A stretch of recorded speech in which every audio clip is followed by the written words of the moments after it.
And on this part of the misogyny, we will be discussing. Oh boy. We're in first place in the frickin' Idiot League.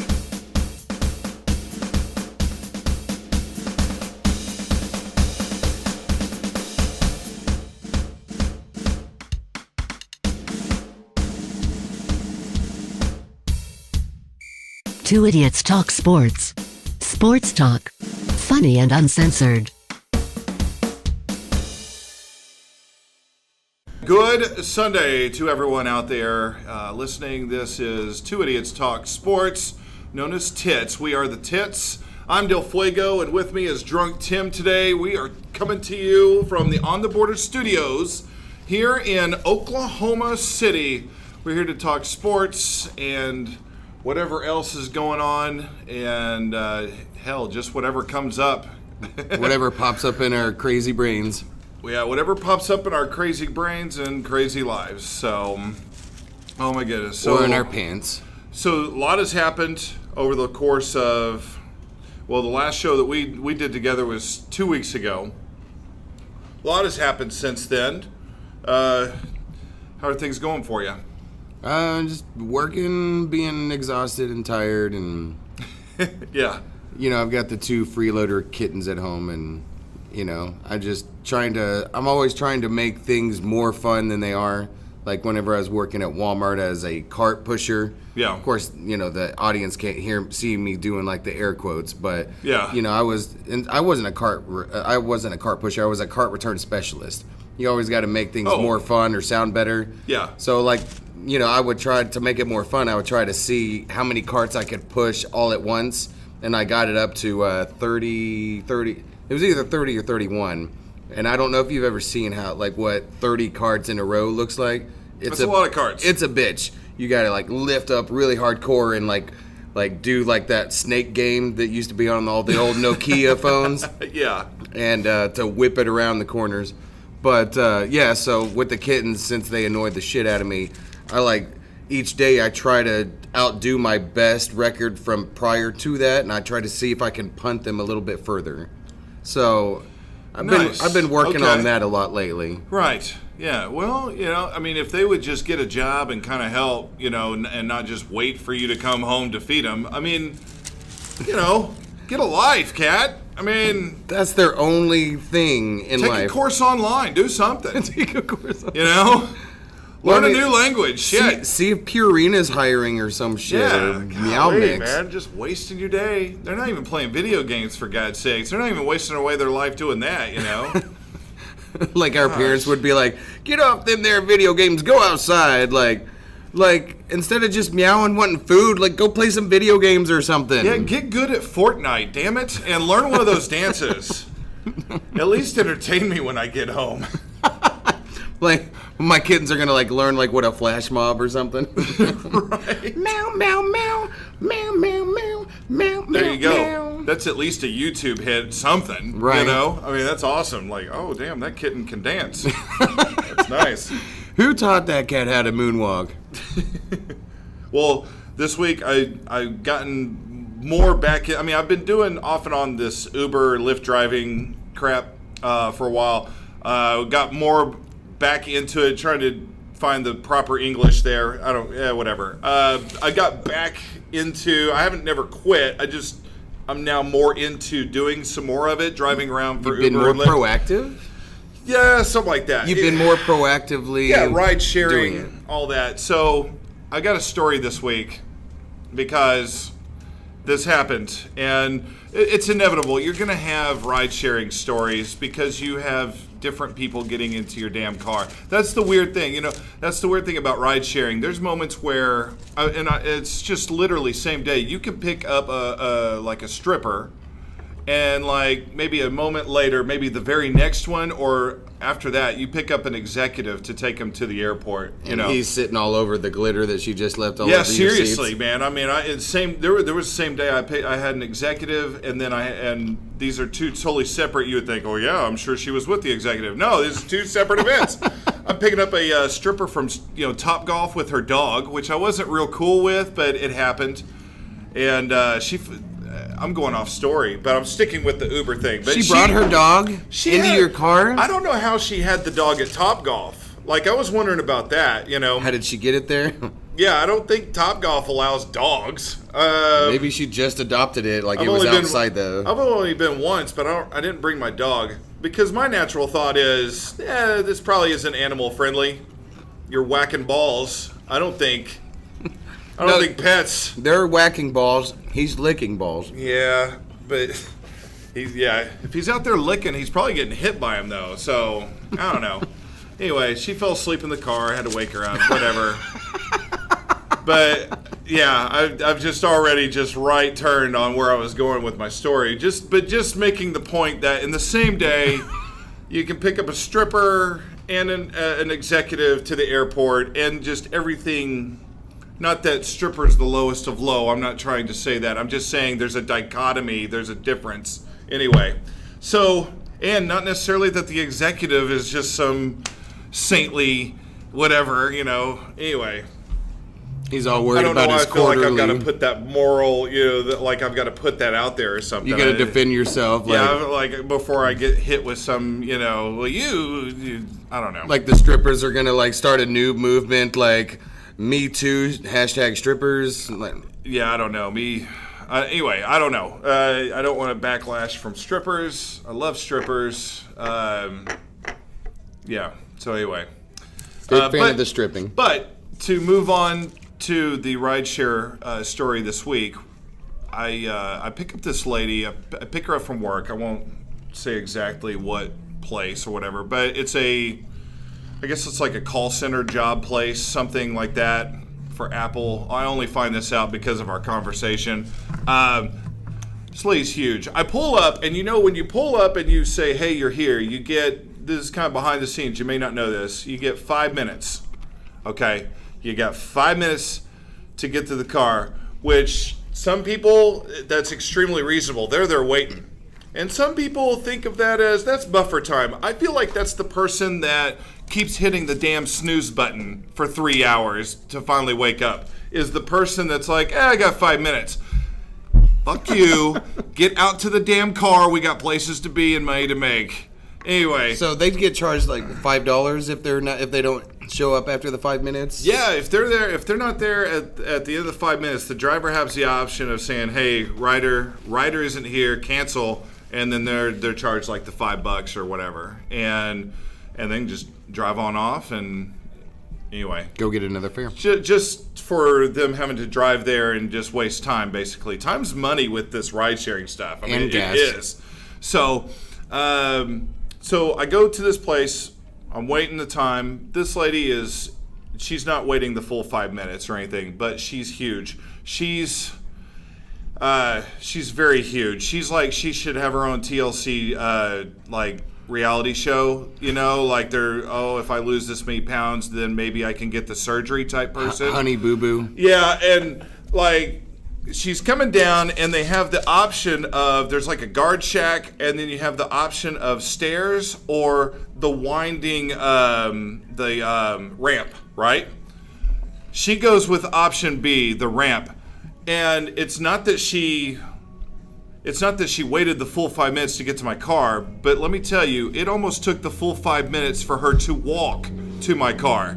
Now, I'm just sitting here going, oh, Lord, here we go. I'm like watching this happen, you know. It's just slow play. The whole thing's slow motion as she's coming down the ramp, and I'm like, she's going to get in my small vehicle. I don't have a large vehicle. And so it's a very small sedan. And so I don't even know if you could call that a sedan, is it? Yeah, barely. Well, it's a 4-door, yeah. Yeah, it's a sedan. But it's still kind of an economy vehicle. And I'm not a small person by any means, but this woman is putting me to shame. And did you have the Jurassic Park moment where, like, yes, the ripples in your energy drink were going off? Yeah, the ripples in my energy drink, if I could see through the can, it was like, blue. Blue. And she's coming. And I'm like, oh shit. Do I be a real a-hole here and cancel and drive off? Because I know what's about to happen to my shocks and struts in my car. Or hopefully she at least gets in the back passenger side, so maybe even it out. Oh, hell no. She sat right there in the front passenger seat. Hey, Oh. hey, how you doing? That's not her voice. I'm kidding. She's like the female Don Knotts, I guess. Yeah, I know. Hey there. Hey, Andy. So she gets in the car. My town, you know. And I'm just like, oh, God, please. Why am I allowing this to happen? Why? I'm trying to be a decent human being. Trying. I'm not a decent human being. I'm trying. How far did you have to take her? Not very far. She lived in some apartments, maybe a couple of miles away, if that. So she gets in the car. You know, the car does the thing, and you're just like, ah, shit. Right? There goes that. And then we begin to talk. She asks if I own any Apple products. I do not. I guess that's what she's a call center for, is like Apple stuff. And she was Sales, I guess. Yeah, she was very complimentary of herself. I do a great job of retaining customers or whatever, you know, and this and that. And Thankfully, she's over the phone and she's not visibly, you know. Yeah. Doing her sales pitches. Yeah, no, it's over the phone. She ain't Skyping people. You know. FaceTime. Oh, Jesus. Oh, where's the face? So, well, at least where's the neck? Where's the damn neck? Well, all right. So we're making small talk. I'm just like, hey, so you like your job, this and that. She's like, oh yeah. She's telling me how great she is at her job, and she goes, I did have to leave work early today. I'm leaving work early today because my ovaries and seriously, my ovaries. And you're like, yeah, and those fucking ovaries, my right? ovaries and my fallopian tube are sore. What the fuck? What the fuck?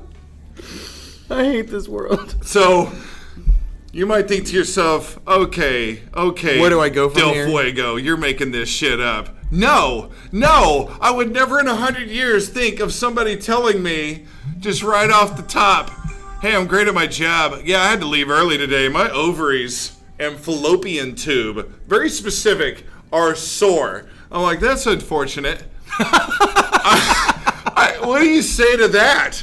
Like, oh, that sucks. Man, Wow. I remember back in the day, my fallopian tubes were like a ping pong ball. I don't know. And then she proceeds to tell me, well, I had to go let my boss know, but I was feeling bad about that just because, he's a guy and I know he wouldn't understand. So I was a little bit like, hey, I don't know if I want to tell him. She doesn't mind You're telling you. me? Like, she even asked him, are you okay with, I'm about to, it's some female issues, can I tell you? Like, she even, like, prefaces it, like, with him, but doesn't even bother with me. What is it about me that just screams, please tell me about your ovaries and fallopian tube, please? And maybe a little bit about like how Flo is doing, you know. Is it light or is it just some slight spotting? I can't even give advice. I don't know. Do you get like some Ambisol? Like, I have no idea. Like, seriously, that's the idiot in me talking. I have no clue. Like, oh wow, that fallopian tube. I hope that renders. I don't know. I hope that closes up. I don't know. I hope that doesn't shoot anything out. What does I don't know the fallopian tube. Like, what is that? Is there like a specialist, who, like a masseuse parlor or something like that like they specialize in massaging sore fallopian tubes? Please tell me, madam, where is it hurting? Well, oh, right in the fallopian tubes. Oh, well, they better charge extra because I'm telling you, man, that ain't worth it. We get to the lady's apartment, and she's like, oh, you were very nice. I'm like, oh, thanks. Hey, all right, have a good day. You better fucking tip me. Yeah.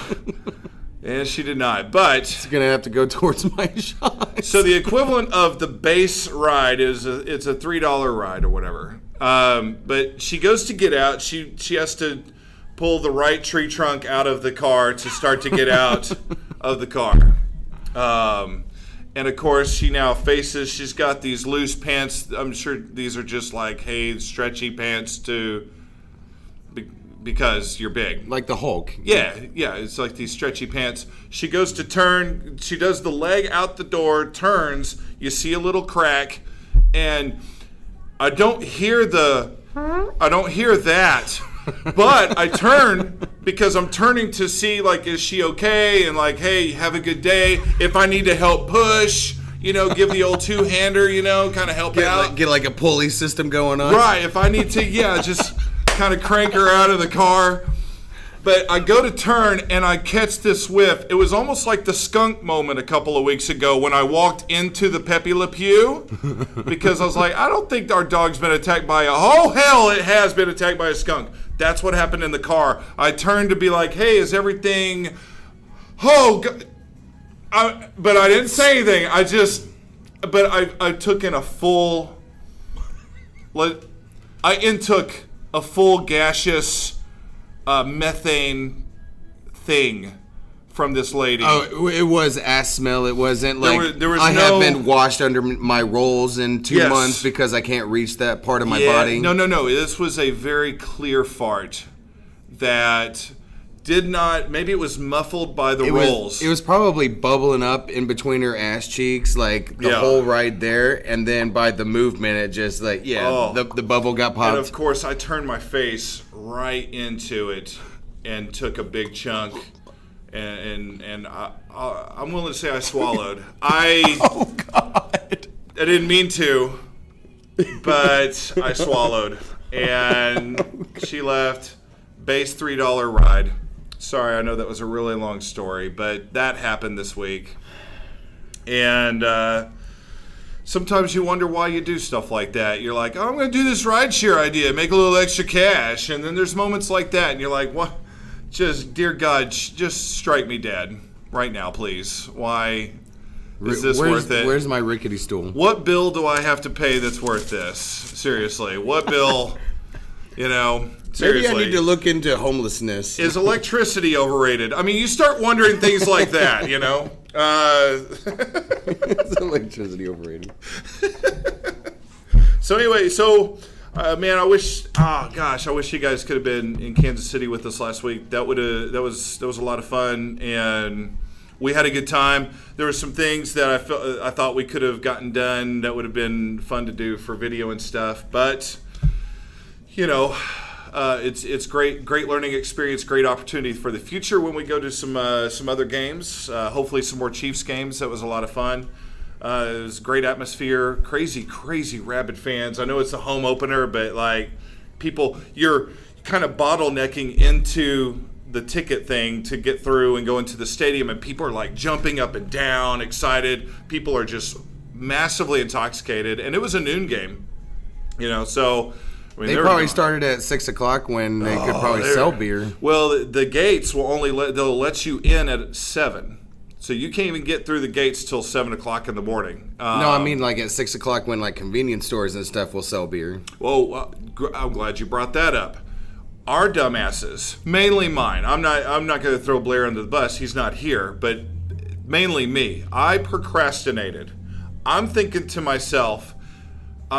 Well, first off, we went to a sports bar the night before, and so it was just like, well, we'll watch the games, and so we just kind of kept putting off getting the beer part, because the cooler I brought is not the greatest. Sometimes it doesn't hold as great as I would like it to, so I was like, we'll just wait till the day of. In my mind, we'll get the beer the day of, we'll go.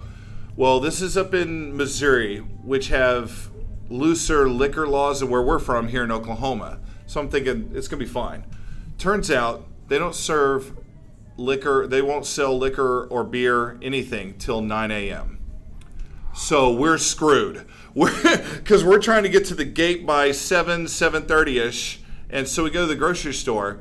And what's funny is it's weird. You go and then they find out you're from Oklahoma, and then they just kind of talk down to you like, well, you guys can't even buy alcohol in your state. I was like, you're an idiot. We can buy beer on a Sunday morning. Now, mind you. And on top of that, tomorrow we can buy liquor at 8 o'clock in the morning. Yeah. Now, mind you, up until tomorrow, like you just mentioned, up until now, it's been 3.2 beer.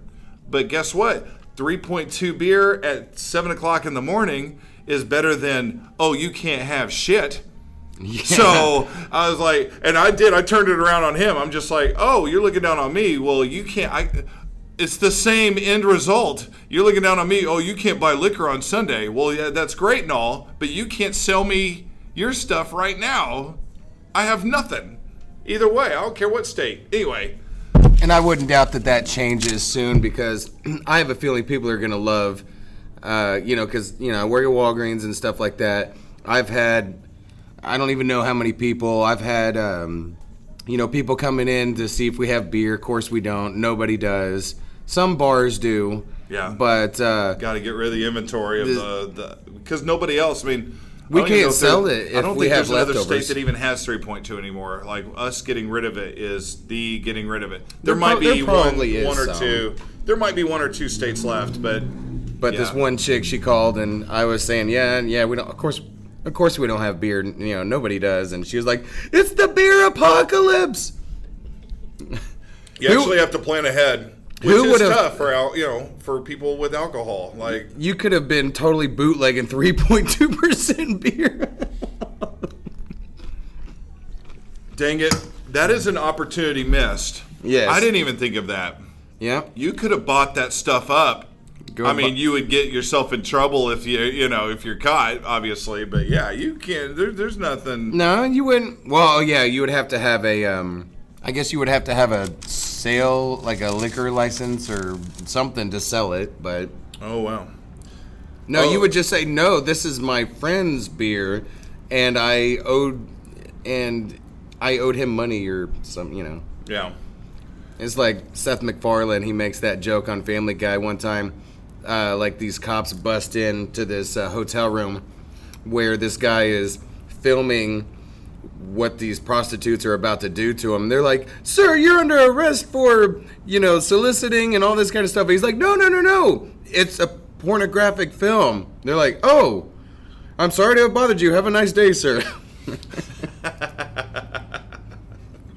Oh, there's a difference. Yeah. Do you have a permit? Do you get a permit for that? Oh my goodness, I don't know. Oh, I will say, we did the Kansas City stuff last week, but I will say, anybody listening out there, if you want me or us to come to your NFL game, just so you can see the opposing team's quarterback get knocked out for the season, we'll be more than happy to do it, because right now I'm 2 for 2. Last year, Kenneth and I went. Aaron Rodgers breaks collarbone. He's out for the season, which hurt me because that was my fantasy football quarterback. So it's like a love-hate type of deal. Like, I'm like, yeah, you go. Oh crap, my quarterback's out. We go to the Kansas City game. They knock out Garoppolo, the knee. He's out for the year now. So 2 for 2. He's out for the year? I didn't hear that part. Yeah, they were worried. Yeah, well, it was weird. He tried to stay in bounds, and there was just no good that was going to come from it either. He tried to stay in bounds to finish out the play, and then the guy's like, okay, bam. And his leg gets caught, and I don't know if it's ACL or LCL. MCL. But, well, there goes. There's Garoppolo now. He's out. So now they're back up. CJ Beathard. Yeah, right. Yeah, from Texas Tech. Yeah, CJ Beathard. I always thought that too. Some people say Beathard. Beathard? I'm like, that is totally Beathard. That's Beathard. CJ Beathard will make his start today for the 49ers. He had some starts last year. He's got a pretty bad record, so 49ers, their season's pretty much done. That's awesome that you saw Beathard too, because every time I saw him every time I saw his jersey, all I saw was Beathard. Hey, I'm not fully on board with this you movement, but hey, if your name's Beathard, then whatever. Yeah, you do you. You do yourself. It's like an ex told me about Joey Fatone from NSYNC. Oh yeah. She was like, and he used to be the call guy for Family Feud, and now here's your host Steve Harvey and all that kind of stuff. So she was like, no, his name's not Fatone, it's Fat One. I was like, right. Hey, it's perception. Semantics. It's semantics. Beat hard. That's probably what's going to happen to him today. I forgot. I can look it up in a little bit, but I don't even know who they're playing. Have their jerseys like back to back. Fat one beat hard. Yeah. Well, we had Ass Alley, and there was just no way around that one. If you remember. Beat hard. You could say, oh, it's a so beat hard. Anyway, they have situations in place to where you can go motherfucking change your last name. You have to pay like $100 from what I hear. Sure. Chad changed his name to Ocho Cinco. Of course, it was just Chad Johnson. Yeah. But Ocho Cinco, which is not even the correct Spanish term for 85. But yeah, that's it's just easier 85. to say than ochenta y cinco. So anyway. Nice. Yeah, just throwing out some Spanish. Of course, Meta World Peace, who I guess still is... Yeah, he's still Meta World Peace. That's his legal name, so... Which just, of course, just always blows me away because he was part of that whole Pacers and Pistons brawl. Where I think he was the one that went up into the stands and was beating the shit out of that. Oh, hell yeah. He was Meta World Violence at that time. Yeah, Meta World, fuck all of you. Yeah, you don't have incidents like that. That's pretty amazing. So... College football yesterday, some great stuff. Just figure we would always start local. We'll start with our Sooners. The University of Oklahoma Sooners defeat the Baylor Bears 66-33. A real nail biter. Nail biter. Going into the game, the Sooners were 23.5-point favorites. And of course, they win by 33, a little magic number, double the score. They start the game with Austin Kendall. Before the game started, there was a rumor coming out that Austin Kendall would start the game. And what's funny was the news report that came out about it wasn't from a reporter. It was because Austin Kendall's mom put it out on social media. Oh, I'm so just an excited parent. Like, I'm so excited, my boy. He's gonna start the OU game, And so everybody's just like, wait a minute, what? And so they're like, wait a minute, Austin Kendall may start this game. But it turned out, I'm sitting there like trying to find reasons like, why is Austin Kendall starting this football game? Yeah. But it turns out it's disciplinary reasons. He showed up to practice late on Friday. But it didn't really come out. That Murray showed up late? The news break was because Austin Kendall's mom put it on social media just because she's an excited mom for her kid, and that's how it got out. How many snaps did he get to take? Do you know? It's funny. Yeah, he went 0 for 2 passing. Yeah, his mom probably should have tweeted that out when he played the one series and did nothing. First series he gets first series. He goes 0 for 2 passing, and then next series comes Kyler Murray and puts up video game numbers as he accounts for seven effing touchdowns, 6 of them passing, 1 of them rushing yesterday. And they were all extra points afterwards, I'm sure. So he accounted for 49 points of the 66. I mean, holy hell. Just for a final stat line for him, Kyler Murray, 17 of 21 passing. Shit. 432 yards, 6 touchdowns, no picks. And a couple of times he ran the ball. 10 times, 45 yards, and 1 touchdown. Damn. Are any of those 10 rushes are any of those sacks? That I don't know. But Two of have 2 sacks, looks like. But that's one thing that that's crazy. That's one thing that I do like about college versus pro is because, whenever you get sacked in the pros, that just goes against team passing yards. Oh, instead of the rushing yards? Instead of your rushing yards. And so that's why you will very, very rarely see a quarterback in the NFL with, negative rushing yards. Yeah. But, and it's kind of hard to do that because what if you do, a read action, a play action read option? Yeah. And so... And especially all these quarterbacks that have the scrambling abilities. Yeah. I kind of like the way that the college ranks do it better than pros when it comes to that. Yeah, it's pretty good. But Kyler Murray just putting up numbers that cannot be ignored right now. I mean, if he's not tops on your Heisman list right now, he's got to at least be top 3. You cannot ignore right now what he's doing. And I'm sure he was heavily motivated after He shows up for practice late. So the coaching staff makes the interesting call of, hey, we're going to start this guy instead. That's our policy. Lincoln Riley comes out and stated it later. Good job, Lincoln. And what does that do? All that does is motivate and fire up Kyler Murray. Obviously, not that Baylor's known for a great defense, and it does, of course, continue the narrative of Big 12 doesn't have a defense. Well, but would Coach Riley have done that if they were playing against OSU or maybe, I don't know, I guess Texas Tech or somebody that really has a shot at taking that Big 12 title away from us? Here's the thing, though. We don't want to find out. Hopefully, you make a move like this now so that it's not an issue. Agreed. Towards the end of the season when you're facing the teams where you really need the person. I mean, I guess that's the best way to put it. I don't know if that's the case. I hope that's the case. Who was that? Thank you, darling. It's like Brandon Everidge. Thank you. I don't know if you remember him. One of my favorite safeties that Bob Stoops had. Brandon Everidge. I think he was the strong safety. He was a hitter, yeah. Amazing player. And there was all this stuff going on. And like these other players got benched and all that kind of stuff. But there's Brandon Everidge who broke the same rules and he's out there like, yeah, we know. We know it's because he's like one of our best defensive players out there. Yeah. He's a leader and yeah. Which I love Stoops, but it's kind of like, Bob, I don't know about that one. Yeah. Some other things. Hollywood, Marquise Brown, top receiver. He gets only 5 receptions in the game, but it's for 132 yards and 2 touchdowns. Damn. He's just kicking butt right now.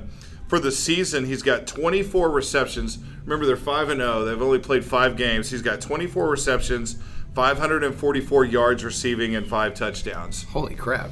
So he is. He's just on pace. He's averaging a little over 100 yards a game, a touchdown a game. Yeah, he's just boom, boom, boom, boom. And nobody's keying on it, or at least they're not keying on it well enough to make a difference or to stop him. Well, yeah, because on the other side of the field, you got CeeDee Lamb, who's not putting up as good of numbers, but close to what Hollywood Brown's putting up. So it's really a problem for opposing defenses to come in and try to key in on. It's like, we know this is their top guy, but this guy can kill us too. So OU's offense is just, and then even their freshman running back who's been taken over. They have what's his face out for the season, Anderson. Yeah. He even ran for there we go, freshman Kennedy Brooks. He only ran the ball 8 times, but he got 107 yards and 2 touchdowns. Holy shit. So right now it's just a machine. I mean, they got a good old line. Was that like 14 yards a carry, 13, something like that? Yeah, just ridiculous. And then Kenneth Murray on defense, just to make a notable of the defense, very little that was played yesterday. Kenneth Murray, remember last week he broke, they said the Sooners record for the most tackles in a game. Sooners record, but then they looked it up and it was the college football record. The national record. National record, only because they weren't keeping these records before the year 2000. How stupid is that? How crazy is that for tackles? Seriously. So they had this, but they had the stats. They just weren't keeping the all-time list, or. So when he made the 28 tackles in that game, he broke the national record because they haven't kept the records before 2000. But he rattles off 28 tackles against Army, and then yesterday, even with as bad as the defense was in the whole game for both teams, he rattles off another 17 tackles in the game yesterday. I mean, that's. He must be a Ray Lewis fan. That's a lot of tackles in 2 games, dude. He's got 64 tackles on the season. That's in 5 games. After only 5 games. And 3 sacks. So, I mean, Kenneth so that's averaging about 17 a game. Kenneth Murray's making a name for himself right now. And especially in a conference, like you said, that is laughed at when it comes to defenses lately over the last however many years. Well, and in a middle linebacker position that usually will not, and of course 28 of those 64 tackles are in that damn Army game because of the way they play, that style of play. That guy only threw 7 passes. The linebacker's more involved. In the Big 12, the linebacker can't make as many plays just because the way the offense is. I mean, half the time you're throwing like a side little bubble screen over here, and the middle linebackers, or a wide receiver screen. He can't be in on the play, but spread offenses. Yeah. So, but some impressive numbers so far coming out of OU. And, of course, next week is the big one. OU Texas down in Dallas. Texas won yesterday, barely, but they won. They beat Kansas State 19-14. Texas is ranked 18th. I was about to say, did my eyes deceive me when I saw a number next to Texas? Yep. What is wrong with this remember country? They beat USC, and USC's always overrated. USC is horrible this year. They suck.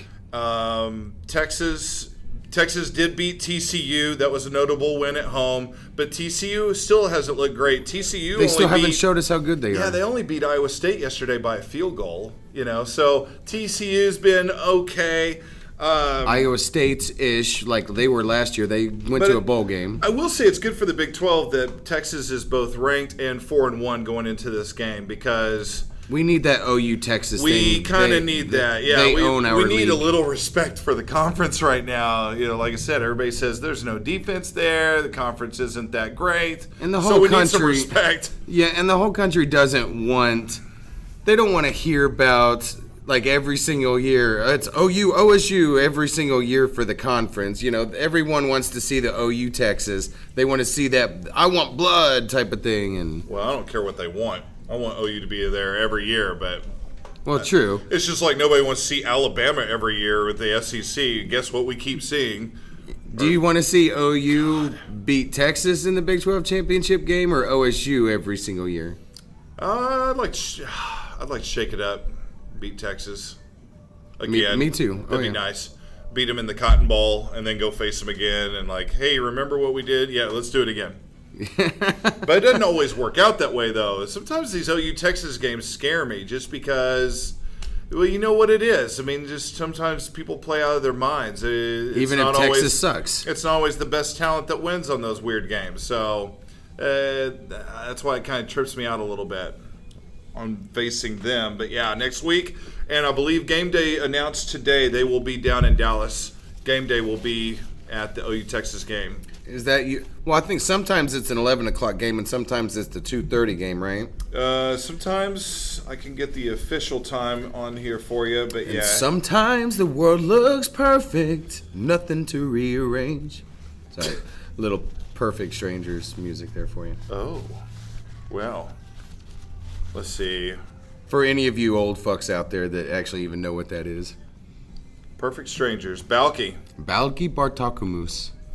And Colson Larry Appleton. All right.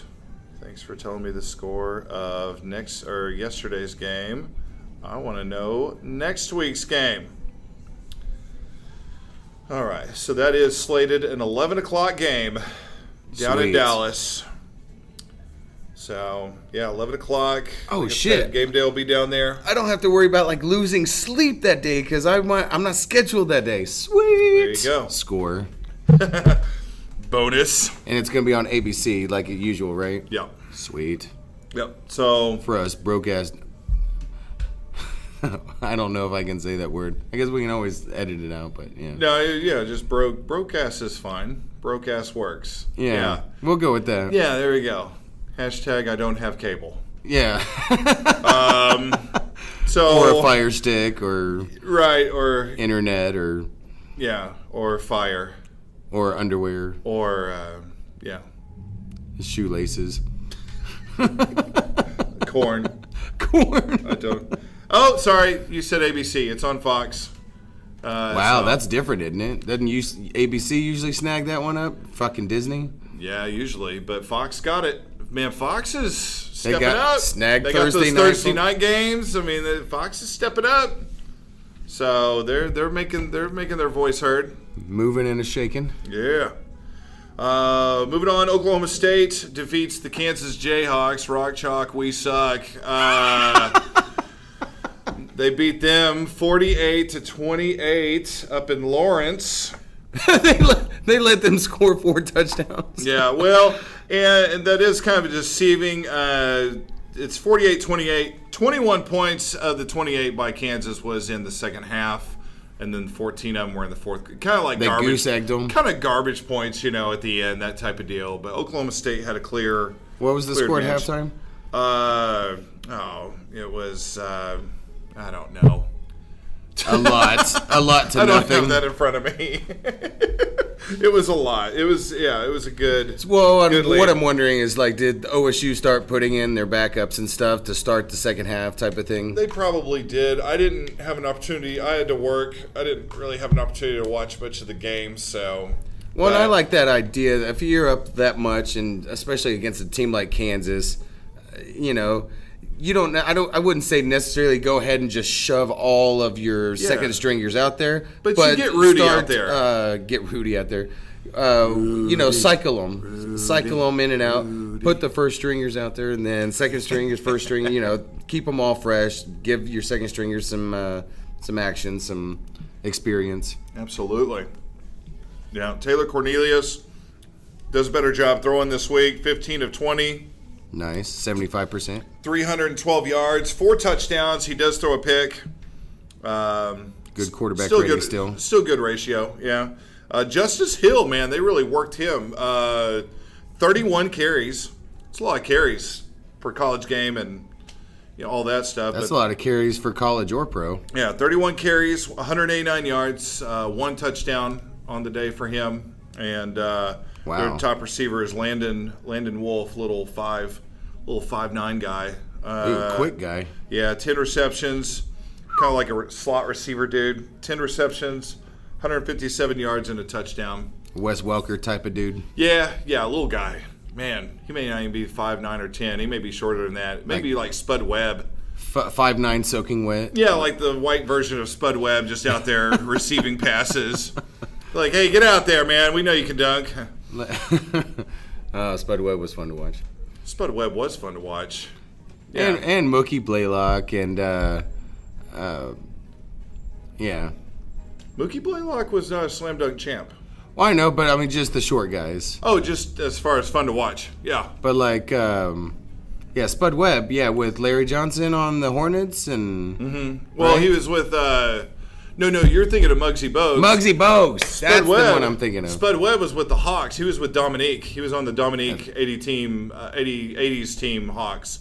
And he's the shortest guy to ever win the dunk contest. That's correct. Didn't he do the in So you between had the legs You one? had 2 of the best dunkers on the planet on the same team.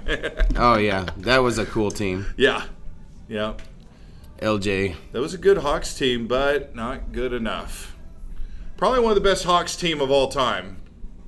Just quick, throwing out there type of deal. I think that's pretty easy to say. I mean, it's really more Well, of you're a... saying one of the best, but I mean... It might be the best. Got to be top 3 at least. That's just a statement against the Hawks organization and their franchise, unfortunately. Man, there was this team that, I remember that 8 seed Hawks that took...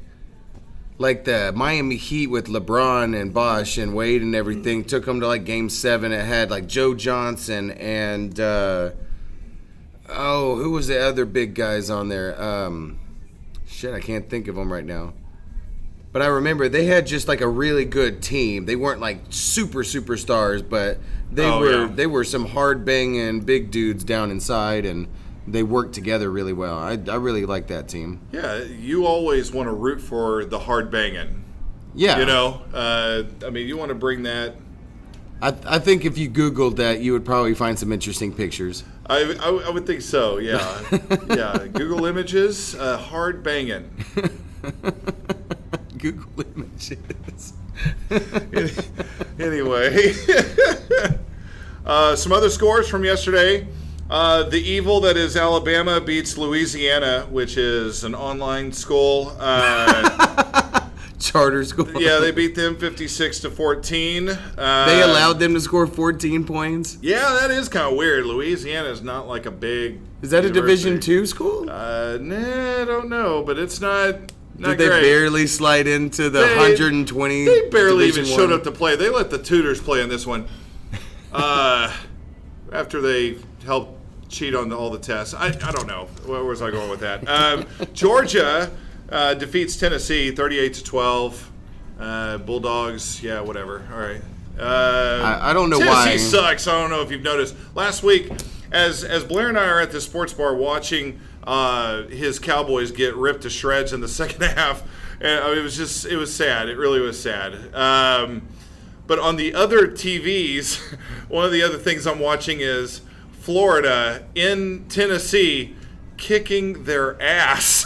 And I'm just like, oh my God, how is Tennessee this bad? Like, you know, that's a proud tradition, and they are allowing Florida, who's not really on their game this year, by the way. Florida is kind of mediocre this year, and Florida's going into Knoxville, and they're knocking them around. I mean, they're kicking That their used to be a ass. good rivalry. and stuff. That is sad to I see think- where Tennessee's falling right now. It's bad. I want to say that there was a game that I watched. I know one of the teams was Tennessee, but I want to say they were playing Florida, and they went to like 7 overtimes. Oh, wow. Yeah, I may mean, be this, right, yeah. this was like 15, 16, 17 years ago or something. It was just insane. And then, of course, you know, after you do like the first 2 or 3 overtimes, then they switch it to where if you score a touchdown, you have to go for 2.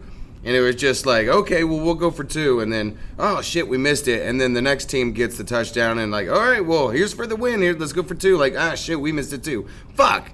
It's overtime Right. number 7. Just one of those weird, quirky games. The score was like, you know, 150 to 149.2. What? Some of the players are now dead. They're being resuscitated. We mentioned Texas defeats Kansas State 19-14. Number 10 Auburn beats Southern Mississippi only 24-13. Mississippi. You said Mississippi or Mississippi State? Southern Mississippi. Oh, Southern Miss. Oh, Brett Yeah, Favre. Southern Miss. Yeah. Michigan Wolverines are still trying to keep me and my predictions alive, but barely, maybe within a heart attack's reach, as they barely defeat Northwestern 20-17. Those assholes. Hasn't Northwestern been kind of like a little bit on the uprising lately? Like, I think they had a good season last year, didn't Yeah, they? they'll hit like a certain level, and you're like, oh, isn't that nice? Bless their heart. And then, Aw, and then honey. yeah, oh, bless their heart. It's like the nicest way to be like, oh, you're so special. Like, that's the nicest way to say that. Oh, bless your heart. Post Snyder years. Right. So, but yeah, that's Northwestern. Michigan barely holds them off. Whatever. They're anyway. But the big game, 2 great games last night as far as ranked teams facing off. I was about to say 2 great games, but one of them actually turned out it wasn't a great game. But and that was Notre Dame Stanford. You had number 7 versus number 8.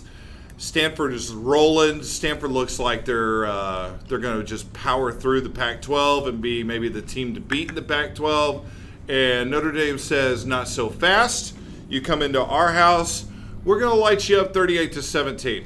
Damn. So Stanford, not the real deal. Stanford goes down, and Notre Dame's looking like a serious contender right now. So, Well, like I said on our college football preview show, the Pac-12 sucks ass. It And does. probably will for a while. And literally, we've seen the YouTube videos. I think you had to pay like $2.99 for it or something. Yeah. Oh, yeah. You always got to pay. One way or another. You just got to pay to see You it. always got to pay. All right. The other game was, of course, Ohio State, Penn State. That's where game day was. That's the big game of the night. And for good reason. I was able to watch the second half of this game. In its entirety. Penn State in full control. And then I put this all on the coaching staff. I'm sorry. I put it all on, and he's a great coach. James Franklin is a great coach. The stuff he's done at Penn State after all that past nonsense to turn it around and Paterno and that's the kind of stuff that could just fully take a program down. But for him to be able to come in and turn them around and make them into, they were a contender last year, They're a contender this A year. national contender. But and he took blame for it last night at the press conference. But last night's loss is on him and that coaching staff. They were up 26 to 14. They were 26 to 14, and then they start playing conservative. They start putting the foot off the gas. The quarterback's kind of doing whatever he wants. He is a good scrambler, good runner, okay passer. Not a great passer, but okay passer. He's a smart kid. Yeah, and they just take the foot off the gas. Ohio State starts hitting them with a whole lot of little dump passes, a lot of screens. The defense is allowing a whole lot of way too much give. They get that first touchdown to get within the one score, and you're like, man, Penn State, you better not let up. You better not let up because Ohio State, man, they smell blood in the water. And there were still, 7 minutes left on the clock, something like that? Yeah, Penn State makes this great the guy makes a great pass downfield to a great catch by the tight end. Makes this great catch, is hit in midair, comes down with it, and you're like, okay, cool. Penn State's on the way, They're doing pretty good. But then they're running I don't know. Their play calling was shitty. Ohio State gets the ball back. They score. Penn State has 2 minutes to do all they got to do because they go for 2. Ohio State goes for 2. Totally missed that. And it's like, where was the defense there? Like all this time before, they played great defense on that 2-point conversion, but like before that. Anyway, that's just my mind just kind of going off. But then Penn State has 2 minutes to move the ball down. They do another deep pass down, tight end. He catches. They're moving the ball, and they get to a 4th and 5. So the defense is like, whoa, call timeout. All right, they line up. James Franklin doesn't like what they see. He calls timeout. It's 4th and 5. This is the game. And so you're thinking, okay, 4th and 5. What are you going to do with this 4th and 5, man? And they're not in field goal range. They're not in field goal range yet, but they're seriously close. They're at midfield. 4th and 5. I'm going to hand it off to this guy. Oh, it didn't make it. He just does kind of they gets in shotgun, hands it off, and the guy right into a pile of It's like a halfback delay or something.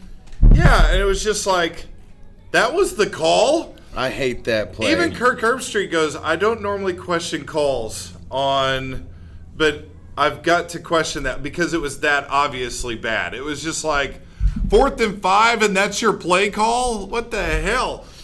I mean, you got to do something. You've got a mobile play. You got a mobile quarterback. You have options here, and it's like, we'll give it to the tailback, see what happens. Oh, he went nowhere. It's like I saw Ohio State. I think it might have been it was the touchdown that got Ohio State to 21 points, where I think they did a trick play, and it was like a play action screen to the right, but then he screens and throws to the left. Oh yeah.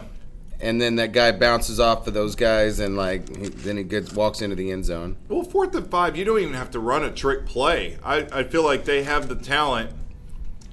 You just run a play. You run a play that can work with. You've got a quarterback that can move. Again, not a great passer, but then again, you need 5 yards. I mean, it's not like you got to throw a deep bomb somewhere. Quick slant. Do something. Make it cheap as hell, but get the first down and go from there. They had plenty of time. So, anyway, that's Penn State coach's fault. What did Ohio State do on defense? Because I had already gone, I think, on my way to work by that time. As a matter of fact, actually, I probably was at work at that time. I mean, did they blitz them? Did they do like a man blitz or a zone blitz? No, well, they shot the gap. It's funny. It's almost like they knew the play call. For that 4th and 5, because you had your outside linebackers come inside and then go right up, try to shoot up the middle, which is exactly where they're handing the ball off to. Attack the guards in the center. Which is funny because you have a mobile quarterback. They're shooting him up the middle. You just run him to the outside. He can either run it or he can pass it. That would have been great, yeah. Play action, do like a little Tebow thing and jump and lob it. Yeah, you almost see it coming, and then you don't see it coming, and you're like, what the hell was that? You're a little stupified by the stupidity of it. Right? Like, wait a minute. Yeah, well, exactly. I mean, thank you. Yeah. Ohio State's got to be thanking them right now because they should have walked away with a loss there, and the evil that is Ohio State. I'm rooting against that. But then again, Penn State's got their own past, so whatever. But it's not those kids' fault. That's true. And it's not that new coaches. Cool crowd in the stands. I mean, they're like singing songs. It's like a whiteout. You know, like everybody's wearing white in the stands. It was kind of a cool atmosphere. I've got to give them that. That's what made me start liking Penn State. They're like singing 13. Sweet Caroline and some other songs. There's some rock. I think it was Living on a Prayer by Bon Jovi. You can hear, with no music playing, you can hear the crowd all singing in harmony to Living on a Prayer. Like, that's awesome. How cool is that? Great environment. Yeah, so you gotta give them props for that stuff. That's pretty cool. But yeah, that was definitely the game of the day. Ohio State wins 27-26, a-holes. And so they must have gone for 2 and missed it. Yeah. So yeah, anyway. Penn State couldn't muster enough to get close enough for a field goal try. They couldn't make the 2-point conversion. So even if they would have gotten just in field goal range, they could kick it, win the game, and but oh well. I guess they were out of cool play calling. LSU still rolling. People are sleeping on LSU. I keep telling people LSU, you need to look out for them. That is a team that's got some real talent. They may be fighting for a spot in that playoff. I've got some LSU customers. They destroyed Ole Miss 45-16. I've heard that they are really good this year. They've got NFL talent on that team again. So Oregon, number 19, after their disgraceful loss last week to Stanford. Remember, they were up by a lot against Stanford and allowed them to come back and beat them. But Oregon beats Cal, who was also ranked, oddly enough, but they beat them 42-24. Kentucky's kind of come out of nowhere. They're 17th ranked. Kentucky is undefeated. And you almost, You made me choke. Sorry, I know. Just those words, Kentucky is undefeated. Like, that's the punchline. But it will make a person that usually swallows and make them spit. Right, because we are still talking football, by the way. Kentucky basketball season already? No. Kentucky is undefeated, and a lot of people were predicting the demise of Kentucky. Like, South Carolina usually takes them, but this isn't your mama's Kentucky. This is your brother's Kentucky and your sister's. A cousin that visits all the time. Who might be your husband and wife. I don't know, but it's your. Hey, my wife is from Kentucky, so. I mean, I meant Arkansas. No, but no, this is a new Kentucky, man. They're ranked 17th. They're undefeated. They beat South Carolina 24-10. They've got some great quarterback play. Remember, Mark Stoops is the coach out there. Oh, that's right. He's the head coach? Yep, just to throw a little Stoops name out there. And if this is only his, I mean, he's still pretty brand new up there as far as head coach, right? Third, fourth season. I was thinking this is like his 3rd or 4th season. That's what I was thinking. Yeah, he's been there a few years. Defense is playing really well right now. He's gotten some guys to play some defense out there. He was got a good quarterback. He was the coordinator for Florida? Mm-hmm. A defensive coordinator? Yep. So Mark Stoops having some success right now in Kentucky, I would say. I mean, undefeated. You don't say that very often. Well, so far, both Stoopses are undefeated. Yep. Yeah, Kentucky, undefeated, and Oklahoma has earthquakes every now and then now. So, the apocalypse is coming. Just, I'm just saying, prepare. Buy canned foods. Washington, who's still looking really good right now, they destroy the Fighting Mormons last night, 35-7. BYU, just to be specific. Yeah, I guess Utes are also, but BYU's like hardcore. Go do your 2 years. They are a Mormon, and then come back and play your sport type of program. Do you even say that? Do you say this is a Christian school if it's a Mormon school? They think they're Christians. I was going to say, I don't know their terminology. I know that they've got the magic underwear. But they're the ones with the magic underwear, right? Yeah. Okay, so like 500 wives, all that shit. 500 wives? Okay, something like that. Much, yeah, forget that. I could take 4. 400? Well, like when fuck. 4. Oh, just 4. Just 4. Yeah, like, dude, 500 is excessive. More than one lady nagging you and stuff? Seriously, man. I need 2 to go to work, 2 to clean, so 6. And 1 for the pleasure. Oh my God! And on this part of the misogyny, we will be discussing. Oh boy! Wet our misogynistic whistle. Washington. I think I said they destroy BYU 35-7. BYU is ranked 20th going into the game. They're not anymore. We'll see how that goes after that beatdown. And Friday night, I don't know if you know, Colorado took on UCLA. And the UCLA won, I bet. No. UCLA is still winless under Chip Kelly, actually. Colorado wins 38-16. But the most notable thing was, a couple of weeks ago, you may or may not have seen this, the mascot for Colorado, the Buffalo, he accidentally shot himself in the nuts with a T-shirt cannon. This is a bit. No, it's not. He really did that? Yeah, damn it. I wish I had the video pulled up. It's a real deal. Oh, my He's got word. it turned around, goes to shoot, and shoots it right into his damn crotch.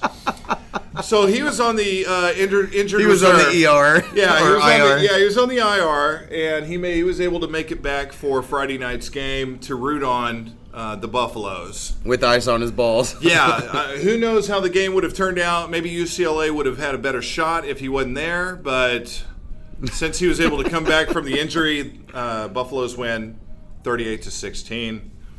So nice recovery for what was the name of that damn mascot? He's kind of a famous one. yeah, he's like Bob the Buffalo. No, he's not Bob the Buffalo. I'm just making that up. Bob the Builder. Of course, whenever you say it, it's going to annoy me. Chip. It's Chip the Buffalo. Yeah. That was he did that back September 15th against New Hampshire.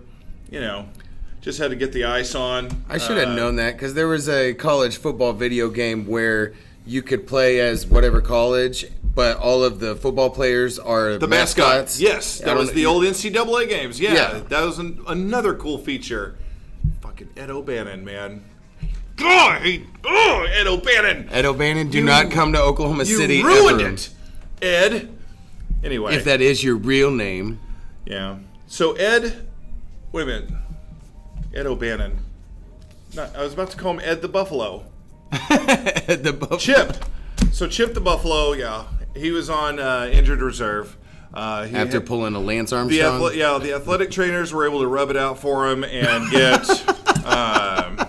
him back on the field. They went and found a female buffalo, and he was all right. And now they may have labeled the T-shirt cannon now just this side up, just to make sure. Point open, end up, and away from face or nutsack. Right. Yeah. You gotta be careful with those things, man. They'll get you. T-shirt to the nuts is no joke. No laughing matter. I mean, it is to everybody that sees it, except for, but if you're the recipient. Oh, that sucks. I guess Sean Lee is out for the Cowboys game again. I mean, I've heard of a funny bone, but that's like a whole other level, like. Funny boner? Yeah. I've got a boner and I don't know why. I'm looking at buffalo steaks. And Ohio State, it was weird. They put out this promo going into the Penn State game, but it's this promotion with an Ohio State player. You know how the players like to shush the crowd, like they'll do this.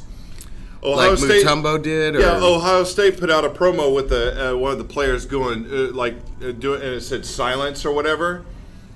Absolutely horrible timing. Of course, they got like the whole social media backlash. Like, oh yeah, silence, huh? Just like you were silent about the domestic abuse. Good call, assholes. I mean, it's Ohio State. Like, there's just no self-awareness at Ohio State, Like, what the hell? Maybe Donald Trump is like moonlighting as a coach there. I mean, there's like Coach Urban Meyer and like the upper administration go off into a room and do like the Austin Powers Dr. Evil laugh. When they all get together and like, yeah, that's That's what I envision. They're just like, we're pulling one over on them. Like, we're just sitting here going, no, you're not. We know you're evil. Golly. Yeah, we know y'all are evil. Just. Oh, man. Well, I don't know why. I mean, this has nothing to do with what we're talking about, but you just, I've had a really long, really shitty ass week, but I think it was either Monday nights or Tuesday nights. One of my favorite shows of all time. I've watched all 3 versions that I know of. Whose Line Is It Anyway? Oh yeah. And so they were doing scenes from a hat or something like that, and so Aisha, she pulls out the thing that says, bad or wrong times to make an evil laugh. And so, Wayne Brady goes over and he starts acting like he's like, the doctor or whatever delivering this child. He's like, it's a boy.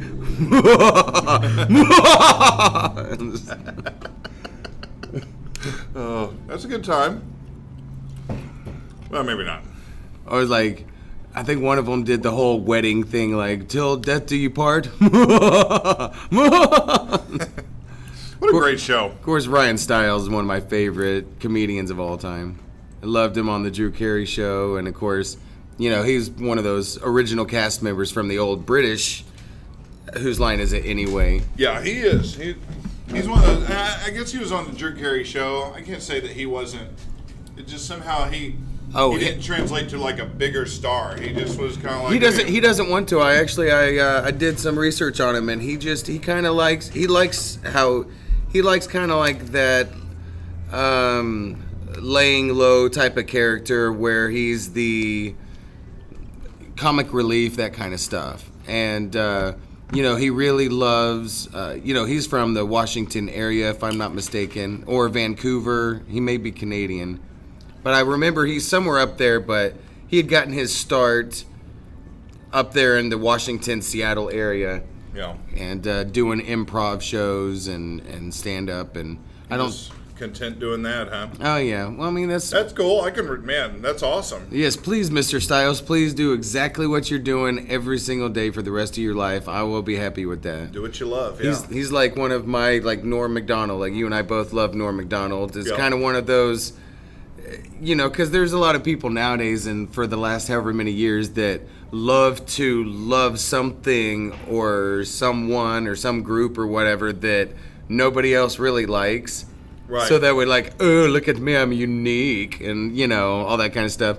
Like, do you really, like... It's not mainstream, that's the thing. Yeah. It's not mainstream. I only listen to underground music. Like, just like what you like, dude. Don't be pretentious. Just... Yeah, don't try to like stuff just because everyone else doesn't know about it yet. Yeah, it goes both ways. Don't like something because everybody else likes it, and don't like something because... everybody, or don't like something because everybody else likes it. It's like, God, don't be pretentious. Just determine for yourself. Do you like it or not? Yeah, you have your own personality and style and everything, right? So, but maybe they don't. Maybe they haven't figured it out yet.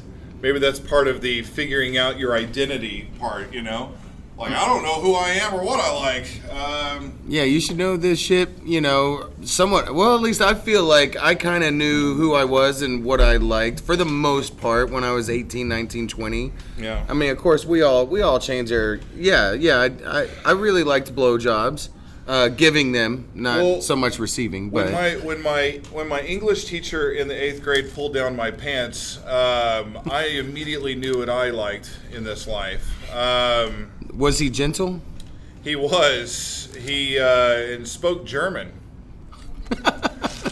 I'm just kidding. That's a inside reference. I think even Kid knows who I'm talking about. That didn't really happen, by the way. I'm not confessing anything. Hashtag me too. Oh my God. We did. We had a German teacher in middle school, but he always had ESPN on in the background, and we would do like trivia and stuff. And of course, I'm always the one going, like with the category, get to sports, and I'm like perking up, like, I know all the answers. Look at me. I know all the answers.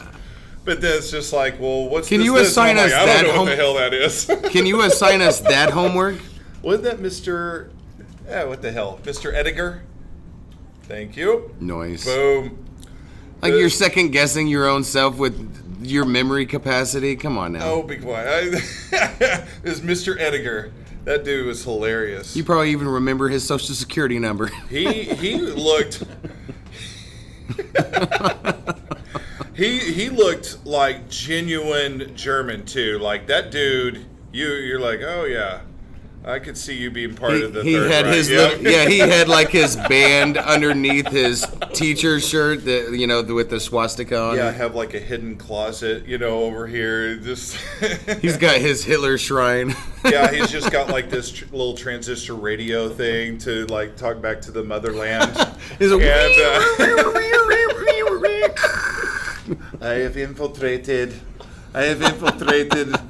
the middle school on the urban part of the city. We did. We were bused. We were a part of, this has nothing to do with sports.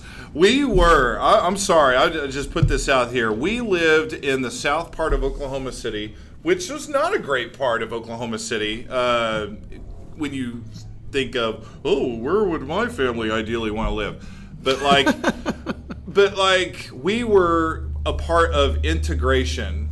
We were bused to, it's called Moon Middle School. It's still there. Almost wasn't. We went to Moon Middle School. FD, Off of- mother effing.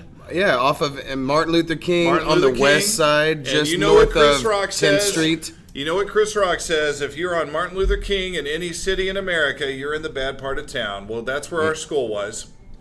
And we were bused to that school for 3 years, man. I think they've combined that because Moon, from what I remember, is a middle school. It is a middle school. And Yeah. so I think they also have Moon Elementary. And I think from last I heard, I believe I heard that it's an elementary / middle school now. Well, I may be wrong. Because Academy or something. Moon Academy. That may Moon be. Academy, yeah, I think I had heard But that. when we went, it was not Moon Academy. It Oh, was. so you weren't living on when South we Side? went, when we went, it was holy shit. I am the wrong color for this area. Hide your shank.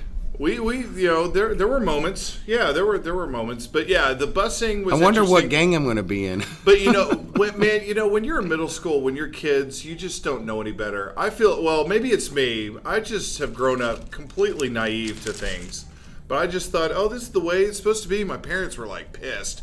They're like, why the hell does he have to be bussed? It's just like, this deal. And I think it really was more about the logistics than it was, what part of town or any dumb stuff like that. It was just more of the logistics, like, why do you have to sit out here? You're like, it's snowy season and all that crap. Like, why do you guys sit out here and wait? Because they had jobs to be at and all this stuff. So it was kind of a... What did they want you to do, to walk? Well, I mean, when I went to high school, when we went to Capitol Hill, we were 4 blocks away, so we did. I just walked to and from school. I mean, 4 blocks is nothing. So, I see. So you were still living in that house. That we're still there, yeah. But you had to go all the way from there to Moon? That's what I'm saying. Yeah, we had to be bused to go to Moon. It was So part, there it was part wasn't of Jefferson? It was part of integration. Okay, I guess. Do you not? You don't know about integration? Well, no. I just, Yeah.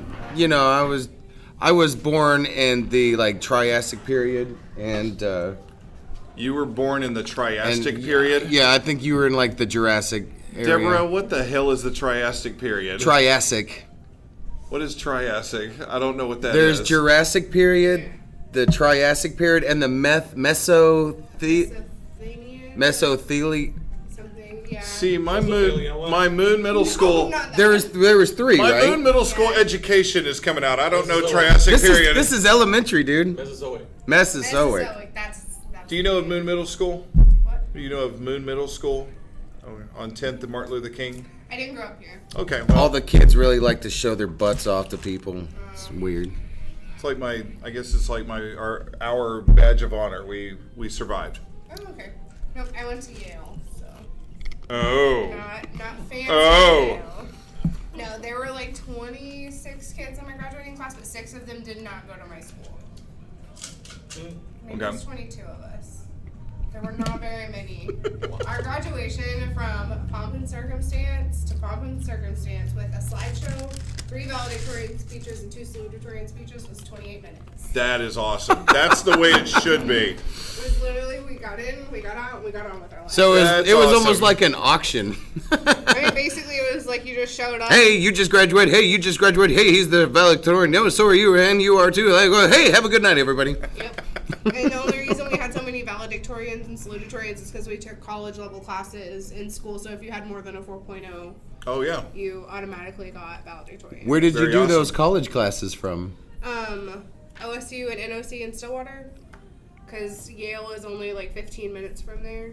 Oh, okay. Did you actually Yale. went there, or what's the NOC thing that you said? NOC, Northern Oklahoma College, they have a branch in Stillwater that it's like a sister school to OSU. Like OSU, OKC, Yeah, basically, and it's the same campus. Yeah. But yeah. or like UT Austin? You either went to the actual campus, or you could do online classes. So whenever we were in school, because you don't learn anything at Yale. Yeah. You just Is that the How name of often- the town? yes. How Yeah, often do how's you it hear spelled? that? YALE.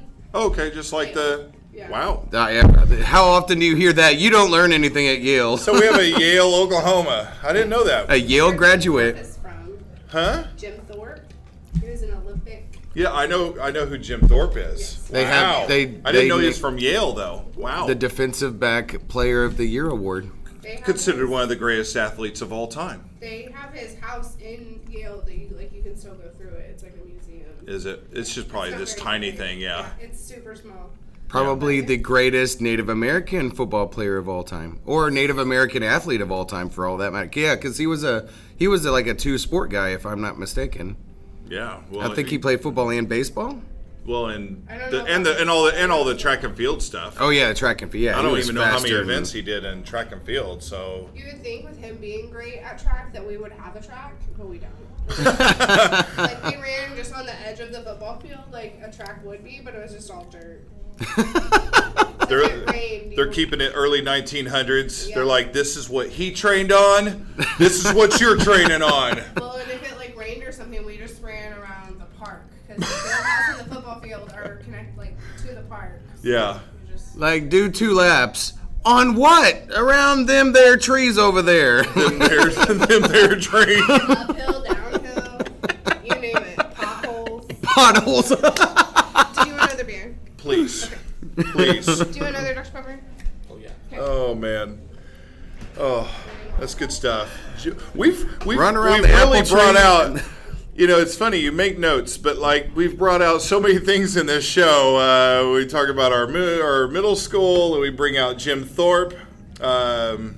All sorts of good stuff. So Jim Thorpe Huh? was yeah, we, Nazis. we pull out Nazis anytime we can, any opportunity we have. So yeah. I just learned the other day another famous Oklahoman. I didn't know that he was from Oklahoma. I would have thought he was from Arkansas, but from Kingfisher, Oklahoma, Sam Walton. Oh, that's right. That was the first. Wasn't that the first Walmart? Was in Kingfisher? I guess so. I think it was. I didn't And do it's that real, research. like small. It's like a general store looking like deal. Kind of probably like the original Crest was, Yeah. Yeah. except way earlier. Yeah, nothing like the Walmarts of today, the superstores. Yeah. The illegally monopolizing and destroying any small businesses or American dreams that you may have. Like, Yeah, that's karma coming. That's karma coming. Amazon's coming for you, Walmart. freaking I don't Sam even know Walton. why. What a great man Sam Walton was, and he'd fucking roll over in his grave if he knew what his kids and grandkids were doing with his company. Well, I don't know. Yeah, Golden Tate catches the touchdown from Stafford. Go up 7-3 on the Cowboys right now. Oddly enough, kind of a defensive game, only 7-3 at the end of the first quarter. Well, yeah. But yeah, you're right. Platinum Tate is better than Golden Tate. But although his is Tate 3, so is he like the third of the series of Tates? Yeah, maybe like his grandfather was Bronze Tate, and then it was Silver It Tate. works. Oh, nice. Now it's Golden Tate, and then Very and nice. then his next one's gonna be Yeah. Diamond Tate. He'll get with like a Kardashian and name it like Or maybe- North Tate. No, No, his great grandfather was like Cole Tate. Cole Tate. Dirt Tate. Like, Dirt. dang. He Gravel. was the original. Gravel Tate. Oh, yeah, you can't do that. Hey, yeah. Did they throw a flag? That was not a hit out of bounds? No, you just hit the quarterback. You're not allowed to do that anymore. Oh, no, he did make the contact inbounds. Wow. Yeah, but no, that's way too hard. Like, yeah, he should have. Man. Anyway. Dak is so freaking tough and strong, though. He's like, high and dry. Yeah. So, yeah, we're on to NFL here, on NFL action. A lot of good stuff last Sunday. And then, of course, the Thursday night game. Oh, my goodness. Thursday night game. Football really is becoming like, it's just like playing Madden now. The defenses have, unless you just have like some absolute studs, you know, like the Bears with Khalil Mack or something. I mean, you're just screwed. I mean, you have to be able to score. It's an offensive league. It's been progressing that way for a long time now. But that game Thursday night, you got two teams that have got what's considered good to great defenses in the league, and they just light it up. I mean, the finals 38-31, of course. Rams defeat the Vikings, and my dumbass, both of whom are good defenses, right? Well, for sure, we know the Vikings were fantastic last year. Yeah, my dumbass benched Jared Goff Who's in my that? fantasy league. You know, who only, throws for 465 yards and 5 touchdowns in the game. That's all? That's it. Yeah, in the league, it's only like 56 points or something. Whatever. Anyway, so I wonder what the record is for the most points scored in a fantasy game. That's researchable. I know Ben Roethlisberger a couple years ago had that type of game where he threw like 5 or 6 touchdown passes in a game and had a bunch of yards. 6, yeah. And then like games after that, he did nothing. So everybody's jumping on that bandwagon, and then Trade for Roethlisberger. Trade for Roethlisberger. Yeah, too late. He did it just in one game. But yeah. So great game. I mean, it's fun to watch. It's fun for the fans to watch.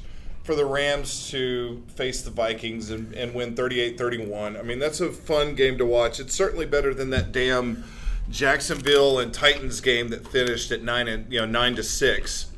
Like, that's the opposite end of the spectrum. Like, that's just... Well, you know me, though. I would have loved to watch that game. Yeah. You are the rarity. I love defense. I like good defense.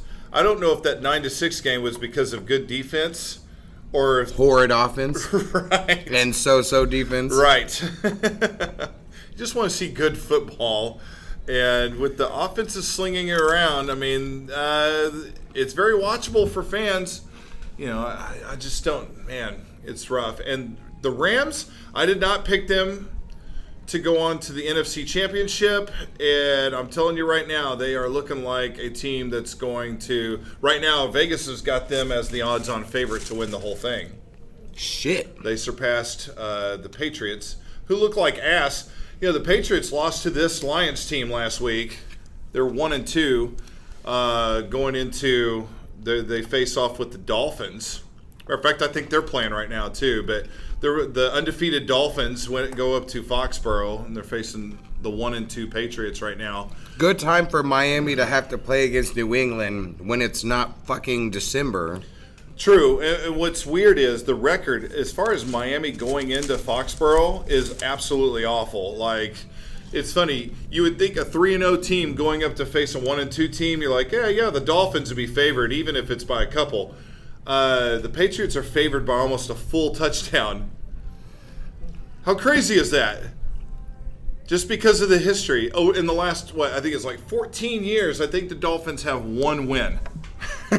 In Foxborough. I mean, that is amazing to think about. Like, just Miami does not go up there and beat them. The Chiefs aren't even in that division and have more wins in Foxborough in that same span. Yeah, exactly. So, not a lot of trust right now in the Dolphins going up there and winning, but it would be a big statement if they do, for both teams, really. if Dolphins stay undefeated at 4-0 after going on the road and winning that game, you'd have to think, okay, Dolphins are for real. And then the you Patriots also drop into 1-3. a lot of national people. I mean, I'm listening to all the people, I feel like, and they're all scared to promote the fact that the Patriots are about the demise, basically, of the Patriots. I'm ready to pretty much hop on that train because You called it like a few who weeks the ago. shit? I certainly didn't predict him to go to the AFC Championship game this year, but I just wonder who he's going to get the ball to. Gronk, it turns out, is going to go ahead and play today. Looks like they're going to get Josh Gordon out there too, so that may help. But I mean, it's just like right now. I mean, right now the Patriots just look like they don't know what they're doing this year. I mean, they got rid of their number one receiver was Brandon Cooks, who they had gotten from the Saints. They get rid of him. They let him go to the Rams. And what does he do? He just goes and catches, passes 100 yards, touchdown, along with the other receivers for the Rams. And it looks like a genius move for the Rams. Looks like an idiotic move for the Patriots. Kind of reminiscent When to the me Patriots of have no receivers. like Kobe Bryant sticking around towards the end of his career with this really discombobulated Lakers team. Yeah. Yeah, it's true. And as I say that, New England Is up 10-0. with Cordarrelle Patterson scores a touchdown. Oh my goodness. This is Wow, what a insane. throw by Dak. Wow. But yeah, Patriots right now are in some trouble. But they've had some seasons where they haven't gotten off to good starts, and then they turn it around, and people are like, oh God, I guess I was dumb for saying. I'm just calling for their demise anyway. I don't care. I don't even care if I look dumb by saying it. I'm just gonna say, I mean, every single year I want that shit to happen. Yeah, it just seems more obvious now. It just seems like there's discourse in the locker room. It seems like Brady and Belichick and the whole thing is just not cohesive anymore. And I can see why. If you've been with someone for 18 years and they never tell you that you're doing a great job, I think you would get sick of that, right? Oh yeah, That makes sense. yeah. It's time to put in your 2-week notice. Yeah, and I think that's where Brady's at. I mean, he's still going to be the team guy and still try to win, but at the same time, the people that are making decisions are giving away all the talent that you could possibly even throw to. Like you keep asking me to do these things, and now you're wanting me to do it with less and less and less. So, I mean, Sam Presti didn't do that for the same reason. It was Kevin Durant's fault, Tavon Austin, he pushed off and he still didn't catch it. Now he's down. Oh, is he? He's hurt. He is writhing. He's grabbing his wrist, his right wrist, and he. Before you masturbate, you should stretch. Well, that's true. You don't want to.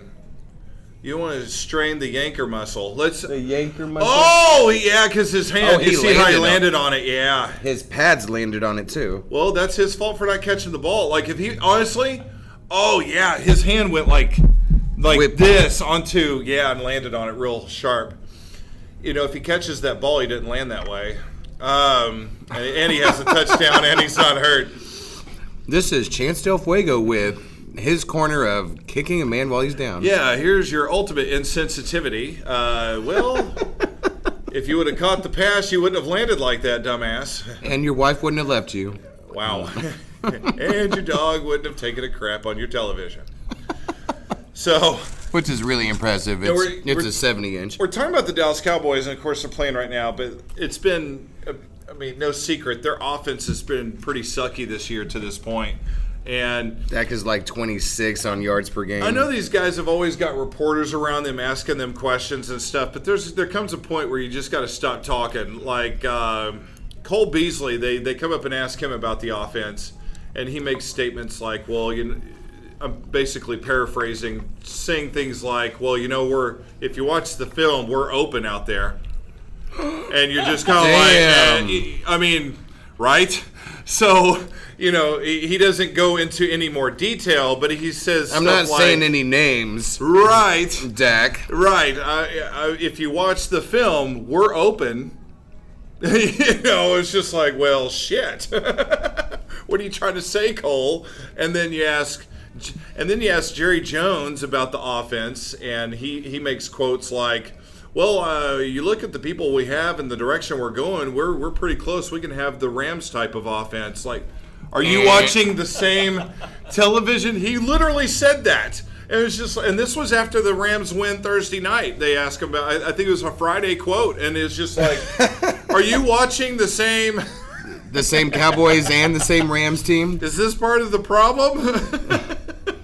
I mean, oh my God, your offenses aren't even on the same stratosphere. Isn't that the definition of delusions of grandeur? Yes. Right? Yes. Yeah, and that's exactly what he's got. But there comes a point, it's like we need to stop interviewing. But the reporters love it. It's like, yeah, this is a great quote. We can put that out there, So it's like Jerry Jones is like, hey, all right, everybody, team, staff, coaching, everybody, gather around. All right. So remember that thing I told you about the whole no kneeling thing? Yeah. Yes, sir. Yes, yeah. Okay, yeah. So, talking to the media, the same thing. Right. Well, and what's funny is then they of course ask Scott Linehan, which means these guys just keep power driving these guys with the same questions. I'm sure they are tired of hearing this shit. But the offensive coordinator, Scott Linehan, even steps up and says, yeah, we're going to start slinging the ball around a lot. Like, no, you're not. Don't lie to us. No, you're not. Like, what the hell? What kind of quote is that? We're going to start slinging the ball around? That's not your offense at all. Is that like your offense is we have an offensive line, we have Ezekiel Elliott, and then we have some guys. And we have a guy that hands it to him. Right. So to come out with a quote like, yeah, we're going to start slinging this ball around. I'm telling my guys they need to loosen up. Like, no. So is that is he now like the pioneer of the new offense? Because, you got the spread offense, the option offense, the triple offense, what kind of offense do you run? Oh, we run the slinging it around offense. Yeah, slinging it around. I think it used to be called run and shoot back in the day, but no. And it looks like what he said is a lie. So far, they are running really, gun. They're really feeding Ezekiel Elliott the ball a lot. I think he's already got 8 carries, and he hasn't done it yet. But he does that thing where he's like eating the cereal. I call it eating the groceries, but apparently that's something different. So, but I'm still going to call it he's doing his eating the groceries move. Which, for those of you who don't know what that is doing a rim job to somebody. Yeah, so just because I think the whole, feed me, I'm eating the thing, like, it just looks ridiculous. I'm eating the thing. Yeah, I'm eating the thing. Feed me Seymour or whatever the hell. I don't know what they're doing. But yeah, it's ridiculous. Oh my goodness. But yeah. Cowboys, offensive woes. Anytime they pass the ball, you have to hold your breath. He just didn't even catch it. Well, there was a little bit of holding and pass interference on that. But still, you gotta catch it. I mean... Kenny Stills, 2 catches, what's 29 Cole yards. Beasley going to say on that one? Well, you see, what happened was... Even though Cole Beasley's so white, I don't know that he would say that. Hey, look at that. He's doing a good That's a nice pick. Good impression of Dan Bailey. Yeah. All right. Well, it's 7-6. Thank you, Maher. the Dan Bailey of years before 2017. Yeah. So... Yeah, Cowboys-Lions going on right now. Obviously, big story of the week was even the competition committee came out and said that there was a disturbing amount of roughing the passer calls that was going on. Against Clay? No, in general. I mean, 2 weeks in a row, no, that's Clay... a big thing. Yeah, 2 weeks in a row, Clay gets called for the roughing the passer. Ridiculous. I saw both of them. Absolutely ridiculous. It is. And... if you watch the Monday night game this past week, the Steelers and Buccaneers, there just seemed like a lot of calls. It just kind of kept coming up as the storyline because it kept coming up. My God, is this Holy like a carny circus coming in here? What is how many more of them are there? I think it's the Hillbilly Convention. Oh, there is. There's like a whole bus. Oh, shit. Sagebrush. Okay, All I gotta. Time to get the Tex-Mex on. Time to Google what the fuck Sagebrush Incorporated is. Sagebrush Incorporated. You never know what you might find. But yeah, so it's been disturbing the amount of specifically the roughing the passer penalties that have been coming out. It's been costing. Oh no, it's been costing a lot of points, games, different things. Remember, if Clay is not hit with that penalty, the Vikings probably have another loss instead of a tie. So, there's always that, and so of course it's out of like a small. I figured it was like a small ass fucking town, but it's from Sayre, Oklahoma, wherever the fuck that is. Sayre. I think that might be around the. We got a lot of small towns. It's just like, what the hell is that? Like we have a Yale, Oklahoma, and it's not the Bulldogs. So it's not the Ivy League. Oklahoma Department of Rehabilitation Services. Oh boy! All right, so supported employment, janitorial services, grounds maintenance, highway litter pickup, laundry, car detailing. Sheltered workshop. I don't even know what that is. That'd be a sheltered workshop? Yeah. Like, I haven't seen the sunlight in like 2 weeks. Yeah, hey, there's stages. You don't want to go full sun. So we're turning these motherfuckers into vampires. Yeah. 580, isn't that like one of the Tulsa south. Areas? No, that's 918. Oh, that must be like Lawton or something. Yeah, 580 is south. 918 is a little northeast of Oklahoma. There's only 3 area codes in Oklahoma. But anyway, so roughing the passer penalties, they said that they are concerned for all the roughing the passer penalties. So we'll see if that changes this week because there is a lot of attention on it. And, of course, everybody's come out with their viewpoints. Here's what I think. I think there should be that one bold defensive player that comes up and attacks the quarterback. And when they get to him, instead of tackling him, they just go two-hand touch below the waist and then pull their hands off and be like, hey, he's down. And then I think that would just freak out the quarterback in general because he would be, like, expecting to get hit. And then it's like, tag, you're it. And he's like, wait, what do I do? And I don't know. I think it'd be funny. It's at least one play. It's like on their practices where they give the quarterback like the yellow jersey or whatever. Yeah. Yeah, interestingly enough, like even Joe Theismann was asked, he's pissed. He says the NFL should take, he's just like, he just thinks it's on the realm of ridiculousness. Now, I want to preface this. If you don't know who Joe Theismann is or what significance this would have with touching quarterbacks. LT. This is the guy, of course, who's a Hall of Famer, but also this is the guy who had his leg snapped in one of the more gruesome injuries in television history by Lawrence Taylor, which I think, like, jacked up Lawrence Taylor there for a while and the whole Giants defense for a while. Lawrence Taylor was awesome. That was on national TV. If you haven't looked it up, you can look it up. Look up the Joe Theismann injury. Do not have, like, food in your system. Yeah, don't, like, recently eat refried beans. I don't know why I came up with that specifically, but it'll just, like, ooze back out. Jalapeno, something that'll upset your stomach. Right. Dude.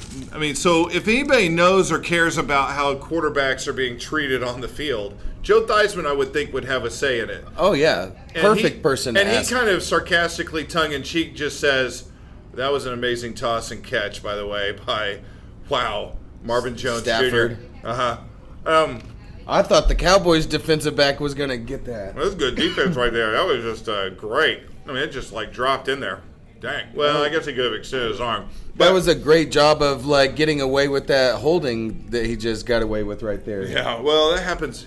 Seriously, that happens like every play. I mean, he didn't Richard Sherman the fuck out of him, but that's true.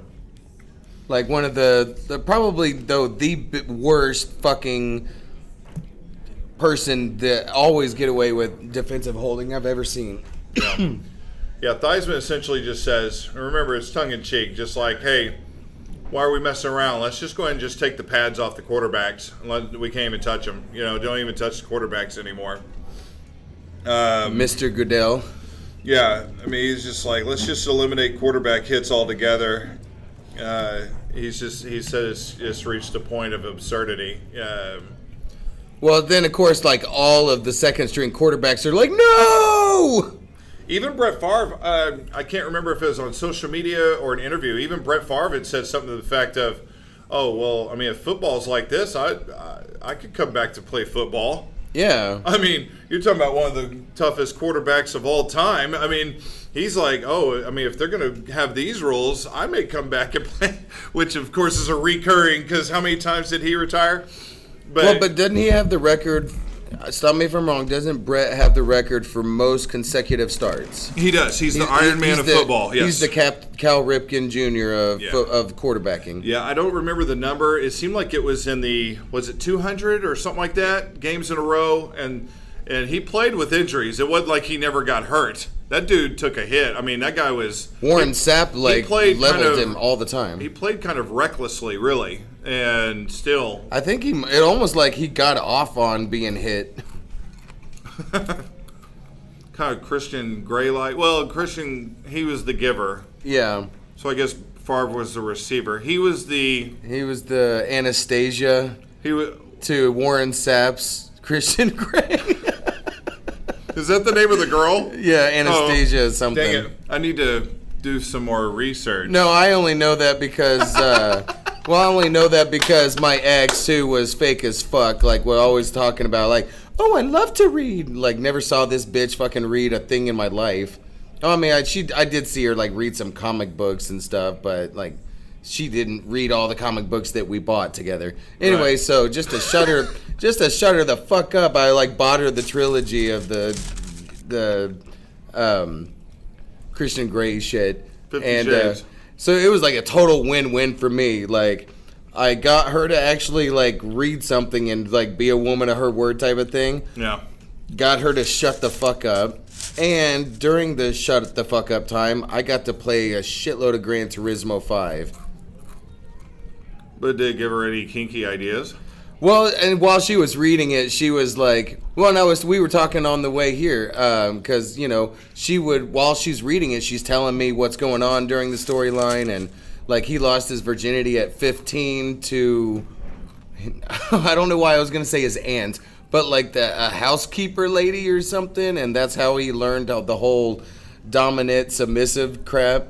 Oh. And, anyway, so Christian Grey, whenever he gets his submissive, he has this, like, actual, like, legal contract written up from his lawyers and shit, and you go through the list and she checks the stuff that she's okay with.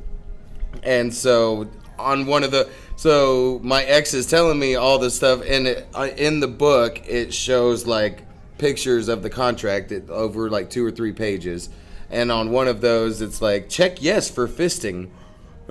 Wow. So it's like a sexual prenup. Yeah, exactly. That's right. I haven't seen or read. I don't know. I just know it exists. But yeah. And then they go over, like, what safe words they want to use. And it seems counterintuitive to me too, right? Like right now, because I mean, I'm not going to make any political statements on the Me Too movement, but you have the Me Too movement going on. We went from Christian Grey to the Me Too movement. And then you've got this obsession with this series, right? Yeah. Geared for women.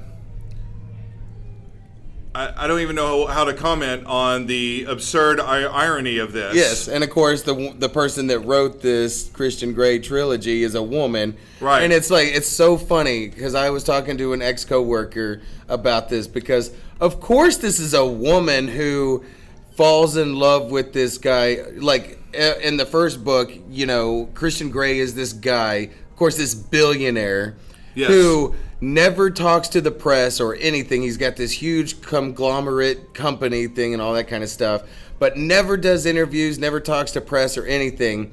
But he decides this one time that he's going to go ahead and do this one interview, and Anastasia's roommate is the lucky girl who gets to do it. So she has like the flu or some shit and she can't do it. So she asks her roommate Anastasia, Yes. or sister roommate, which it doesn't fucking matter. I think it's roommate. So she asks Anastasia if it's okay if she does it. Well, of course, in the real world setting, the Christian Grey character would be all like, no, I only agreed to this one person, fuck off, you know. But like, I guess this stranger comes through like, oh yeah, my roommate's sick, so I'm doing this. Security. But anyways. Right. So, and of course, she's like this shy girl and like no interviewing skills whatsoever, and he's enthralled by her for whatever reason. I guess in his mind, he's saying, I'm totally going to rape the shit out of her, and I'm going to say it's legally okay because she's going to sign this contract. Like, he's probably already got the wheels turning. Right. Yeah, so anyways, of course this woman writes this story about this billionaire who falls in love with this really shy woman and, you know, takes her on helicopter rides where he's flying the helicopter and buys her this car and does all this kind of stuff and, you know. But of course, like, if it was some, like, poor fucking dude or whatever doing the same exact shit, it would be creepy as fuck to these chicks. Like, No, that's... Yes. I want to see someone... Yeah, that's the irony. I mean, that's the weirdness. Like, that's the weird deal. Like, you add a little hair to his body, maybe a couple of pounds, and, like, no money, and all of a sudden it's like... Give him a dad bod. Yeah, all of a sudden this guy... Holy crap, you know... You're calling the officials. Yeah, he's on a watch list. FBI's most wanted. Yeah, I mean... Yeah, I don't know. It's just weird to me. I like I said, I haven't seen movies or read any of the books or not. I don't know much. I just know very, very, very basic level. I saw the first two movies mainly because, I mean, of course, Melanie Griffith and Dawn Johnson's daughter. She's fucking hot as fuck. So yeah, I wanted to see. Yeah, I wanted to see some of that. There you go. And I kind of wanted to see from all the shit that my ex told me from the books. I wanted to see, you know, how that was gonna look on screen, because you know that the guy that was going to play Christian Grey is the big burly guy on the motorcycle, Sons of Anarchy. Yeah. Oh, really? And he ducked out of it. He ducked out. And people were like, I mean, from what I understand about the character, he would have been perfect. Oh. Because he's kind of like that Jason Momoa, like dark and, you know, brooding type of, you know, bad boy. Yeah. Okay. I don't know. It's just weird. Anyway, how did we tail off into that? We went to the we started with the, because we were talking. You went from something, and then you went to the Me Too movement. How did we get to that town in Oklahoma? Man, yeah, that's crazy. Wow. So Baker Mayfield's going to make his start today on the road against the Raiders. That'll be his first official start in the NFL. Of course, it will be trying. It will be a test for him. It'll be a test. It's in Oakland. You know, still like I think it's like the only stadium left that still is partial baseball field, which is always just hellish for San football Francisco. players. They've already moved out of Kendall Stick. Oh yeah, they're long gone. They're in Where a are they new playing? stadium. They're in Santa Clara.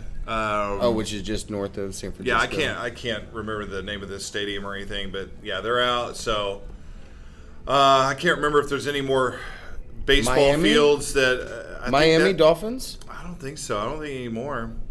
But anyway, he's got play on that. You know, the fans they're nuts and you know all that stuff, but it's not like Oakland's known for their defense, especially after getting rid of Khalil Mack. So he could have some success, and he'll exploit that. And the Browns have a legit defense and defense travels. Yeah. So you know the Browns could get a victory today. It'd be nice for Baker Mayfield, who we're all rooting for. We saw him.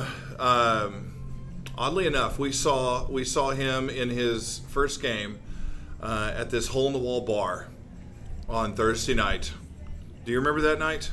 I remember that night very specifically. Well, for a few reasons. Do we want to get into that night? Yeah, sure, why not? All right.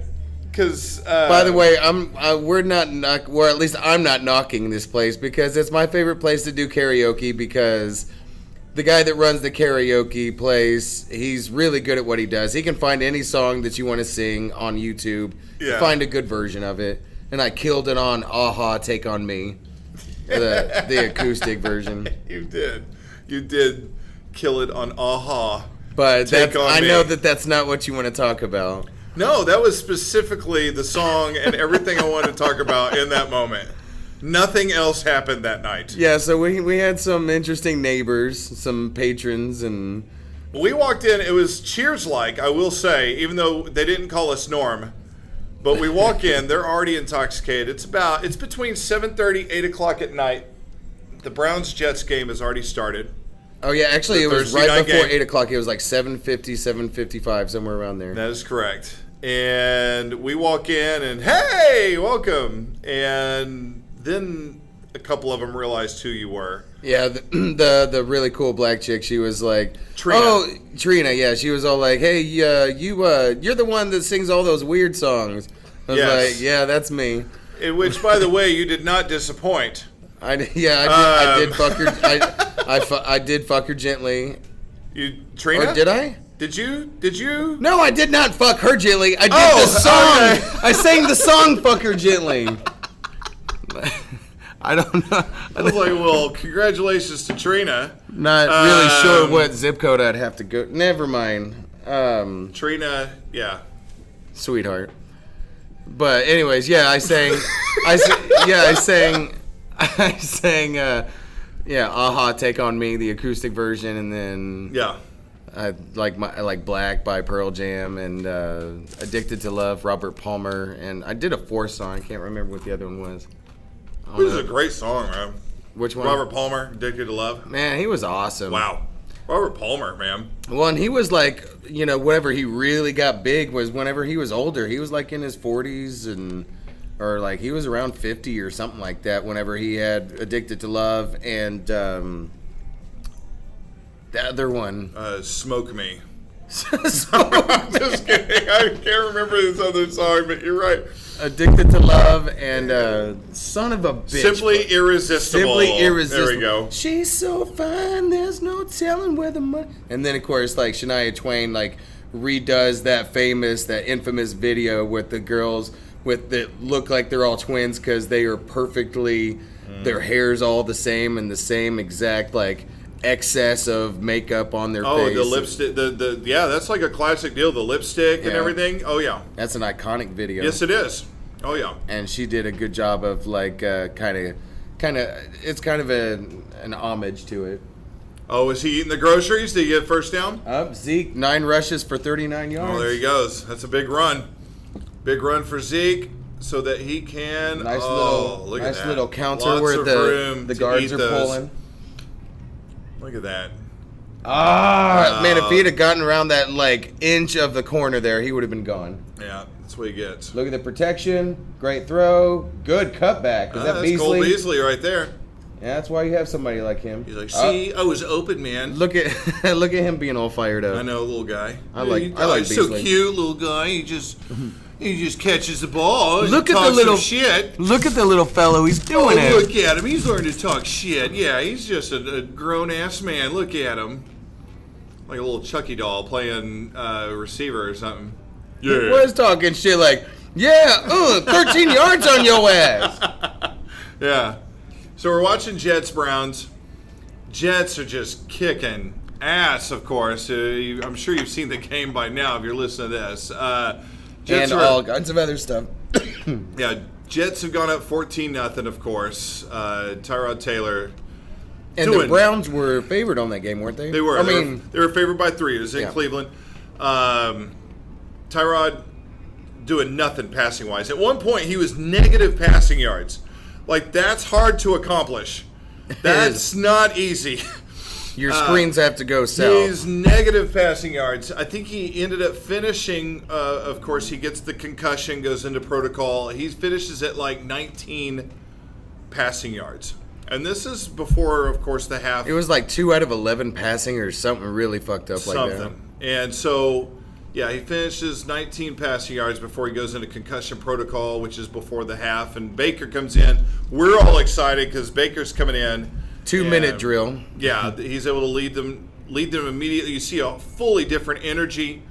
They kick the field goal. The receivers are catching their passes. Well, the lineman, of course, Baker fumbles. The lineman's just like, instead of falling out, he picks it up and it's like, I'm running with this. Almost gets the full first down. It's like, I don't care if I die, I'm getting this ball and picking it up. And yeah. Now, okay. Now, what's going on during all that?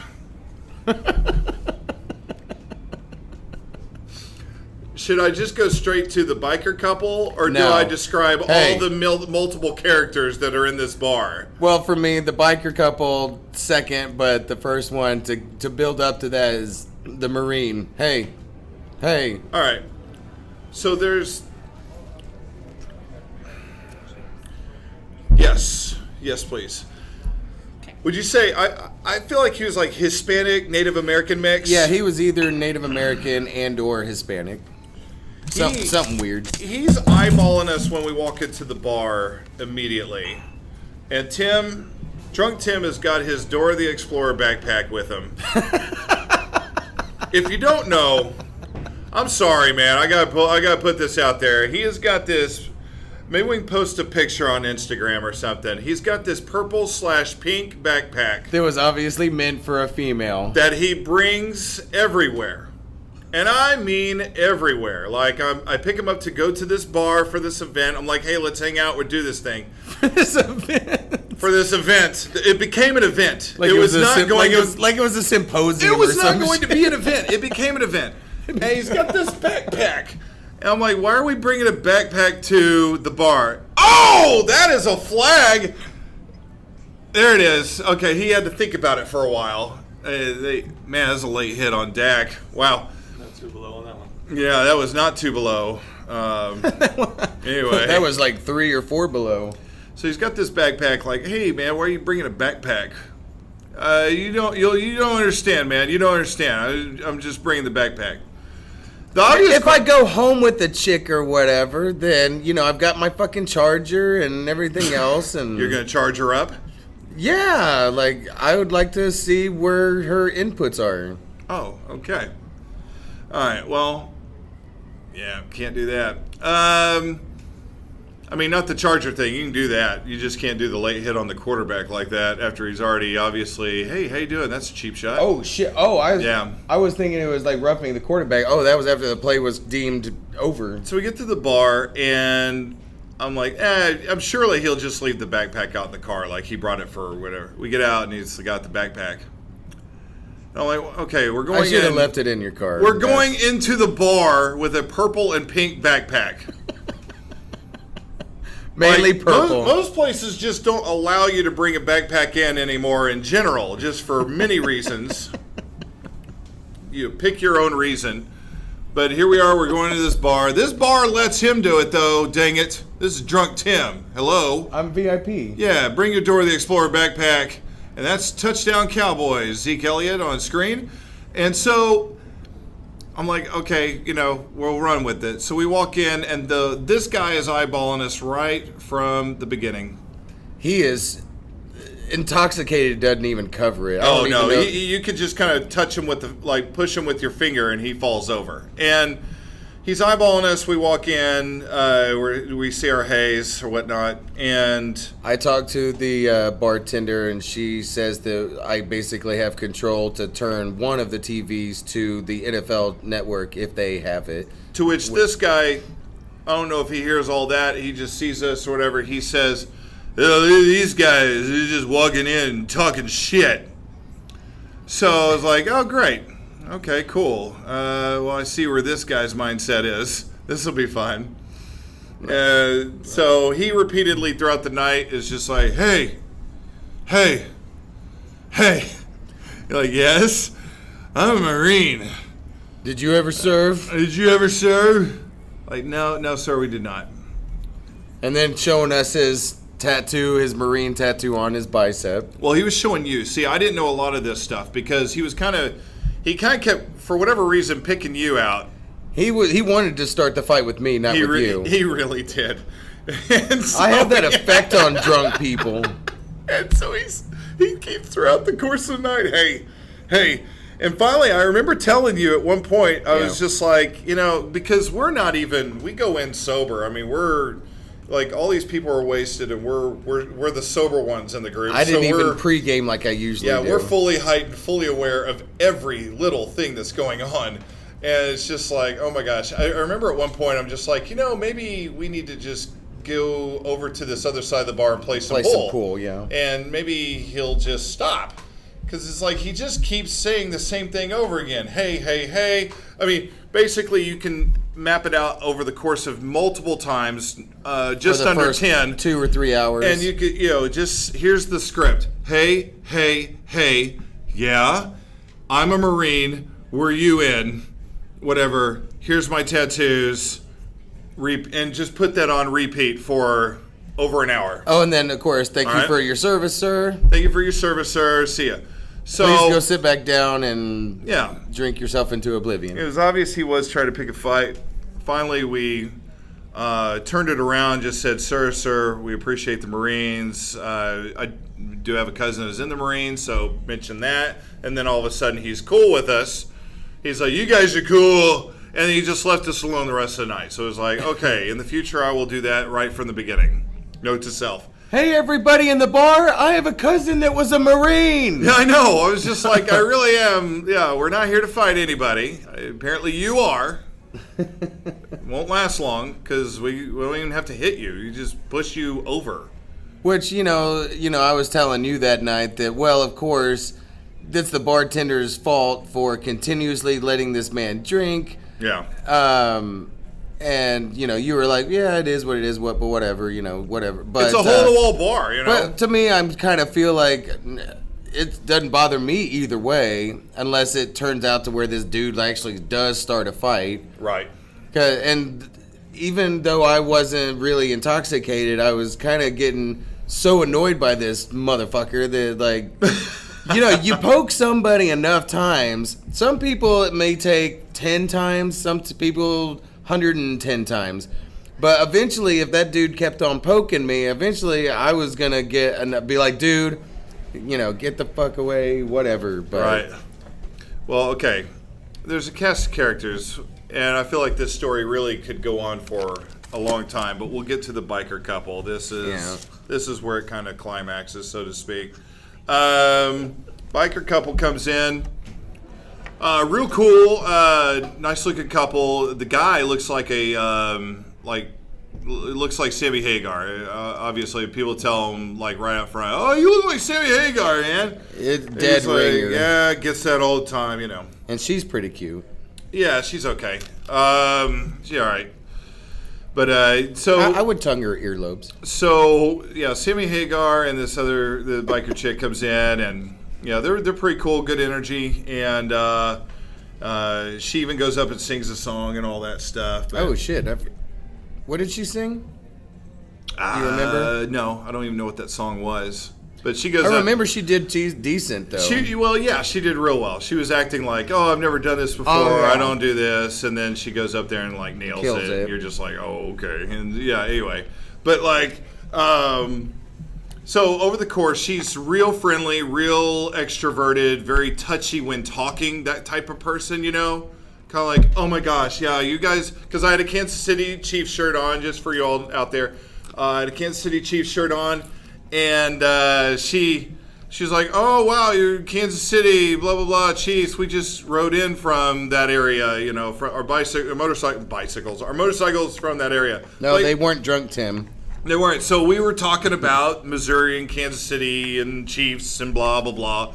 And turns out they're into OU and all excited about the Baker Mayfield thing, the whole deal. And so over the course of the evening, we're talking. It's not just her and I talking. It's Sammy Hagar's talking. We're all just talking. Baker's like showing off and just really having his way with the Jets defense. And So Yeah, we're- Browns we're- make it 14-6 on the pair of field goals. nice, fun little atmosphere. We got some other OU fans that are really getting into it. Oh, great atmosphere. And then I'm talking. We've got some other characters. Don't want to go into too much detail on that. Just too much. There's not enough time. They're really not that But important. or I've got all this interesting. going on, and then I start hearing after a while. I hear some stuff going on behind me, just because I'm still not. I don't have that much beer in me, but I'm ultra aware. I hear what sounds a little bit like bickering behind me. But I'm buzzed enough to still be like, hey man, let's all have a great time, because I'm a happy. You're a happy drunk. I'm a happy buzz or happy drunk, so that's just what I am. And so I'm turning around like, hey guys, it's all cool, and just thinking maybe they're like play fighting. Well, I see on their faces they're not play fighting. It's real. I'm like, oh, okay. I'm turning them back around. It did have that weird feel. You had to really, because it could have gone either way. They could have been play fighting. They could have been like, Oh, yeah. I'm going to find your mother and stab her in the throat. Wow. Yeah. It could have been like that. But so I realize, hey, they're fighting. I'm going to leave that alone, turn around, back to watching football, talking, or listening, really, to the same story over again. And you know what I'm talking about. Well, it continues. The bickering behind me to the point where I hear, you want to go home and fuck that guy, don't you? And I'm like, oh, crap. Did I just- who else could he be like, talking yeah, about? they've only really been talking mainly to us. I mean, to the bartender and stuff, but like guy-wise, I'm already kind of cluing in like, oh, crap, I think I know who he's talking about. And so I'm like, oh, boy. And then I hear, hey, buddy. And it's not the guy, it's not the Marine. Oh, because they were sitting where the Marine was. They are. He had moved over to my right side. He had, now that we were buddies. And, hey, buddy. So I turn around, yes. He's just like, come on, hey, tell me the truth. Earlier, when she was pointing, talking about the biker chick with him, when she was pointing to, in the direction of Trina or whatever, did she not rub up against your shoulder or whatever? He's like, man, tell the truth. I was like, if that happened, I don't remember. I really didn't. I mean, there's really a lot of things going on. We got a football game, repeated story.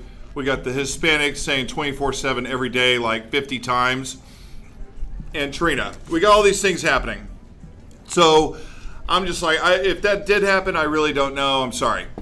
And you've worked in the restaurant industry a lot, so you don't really like, ooh, someone just touched me. Lots of times you're in tight spots, and so It happens. It happens, yeah. Yeah, it's not, you're not getting off on it. So I really don't remember. He's like, it's okay, you can be honest. It's her. You're cool, man. It's okay. You're fine. It's her. Like, he's putting it on her, And I'm like, well, like, basically, you have the permission to tell me the truth so I can beat the shit out of her. pretty later. much. But I'm just like, no.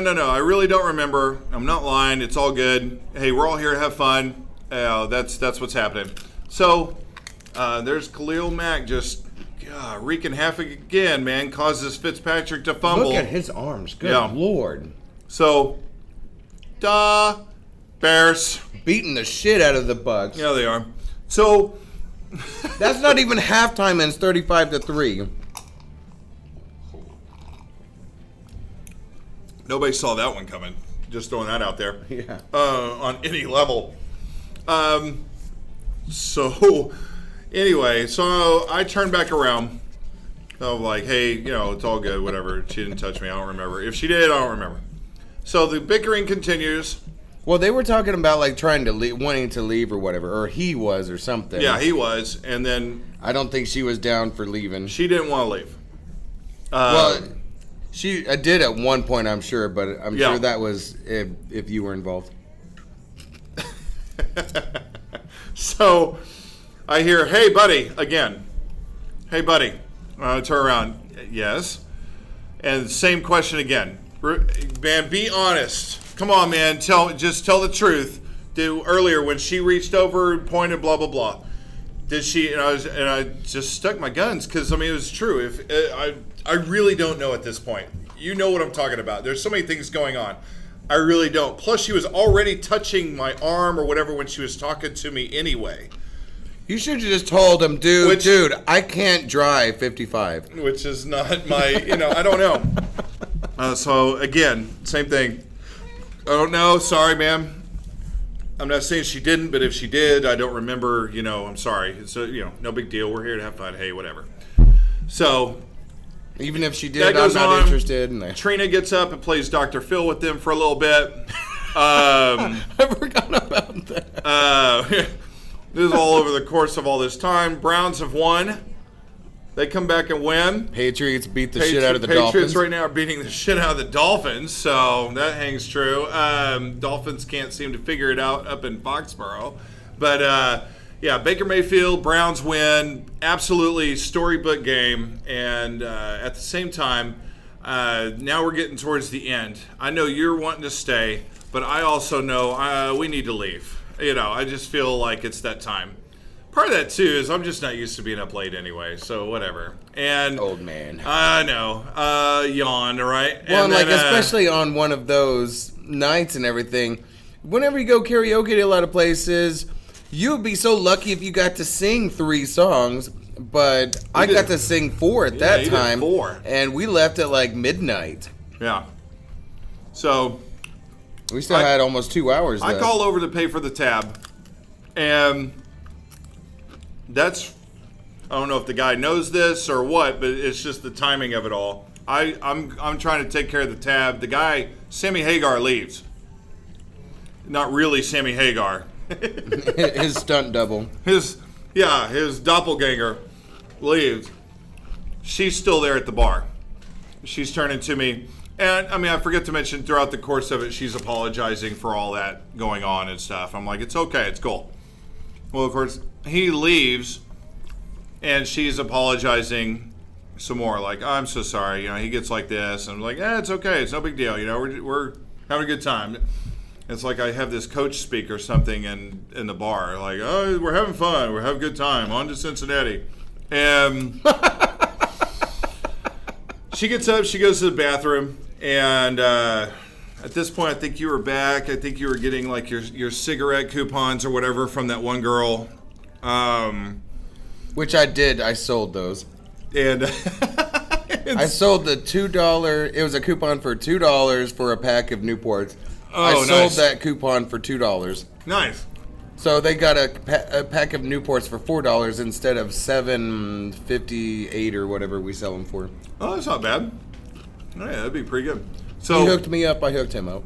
Yeah. So biker girl comes back from restroom. She's telling her goodbyes to people. Hey, goodbye. Had a lot of fun. We'll be back next Thursday. When do y'all do this? Yeah, we do this karaoke thing every Thursday, Friday night. Blah blah blah. Oh, we'll be back next week or whatever. That was a lot of fun. So it's like, oh wow, even after this incident, you're coming back. That's cool. Well, she comes right over. You know those kind of couples. That shit happens all the time when they go out and drink. Oh, I'm sure. Well, she now walks over and walks directly to me.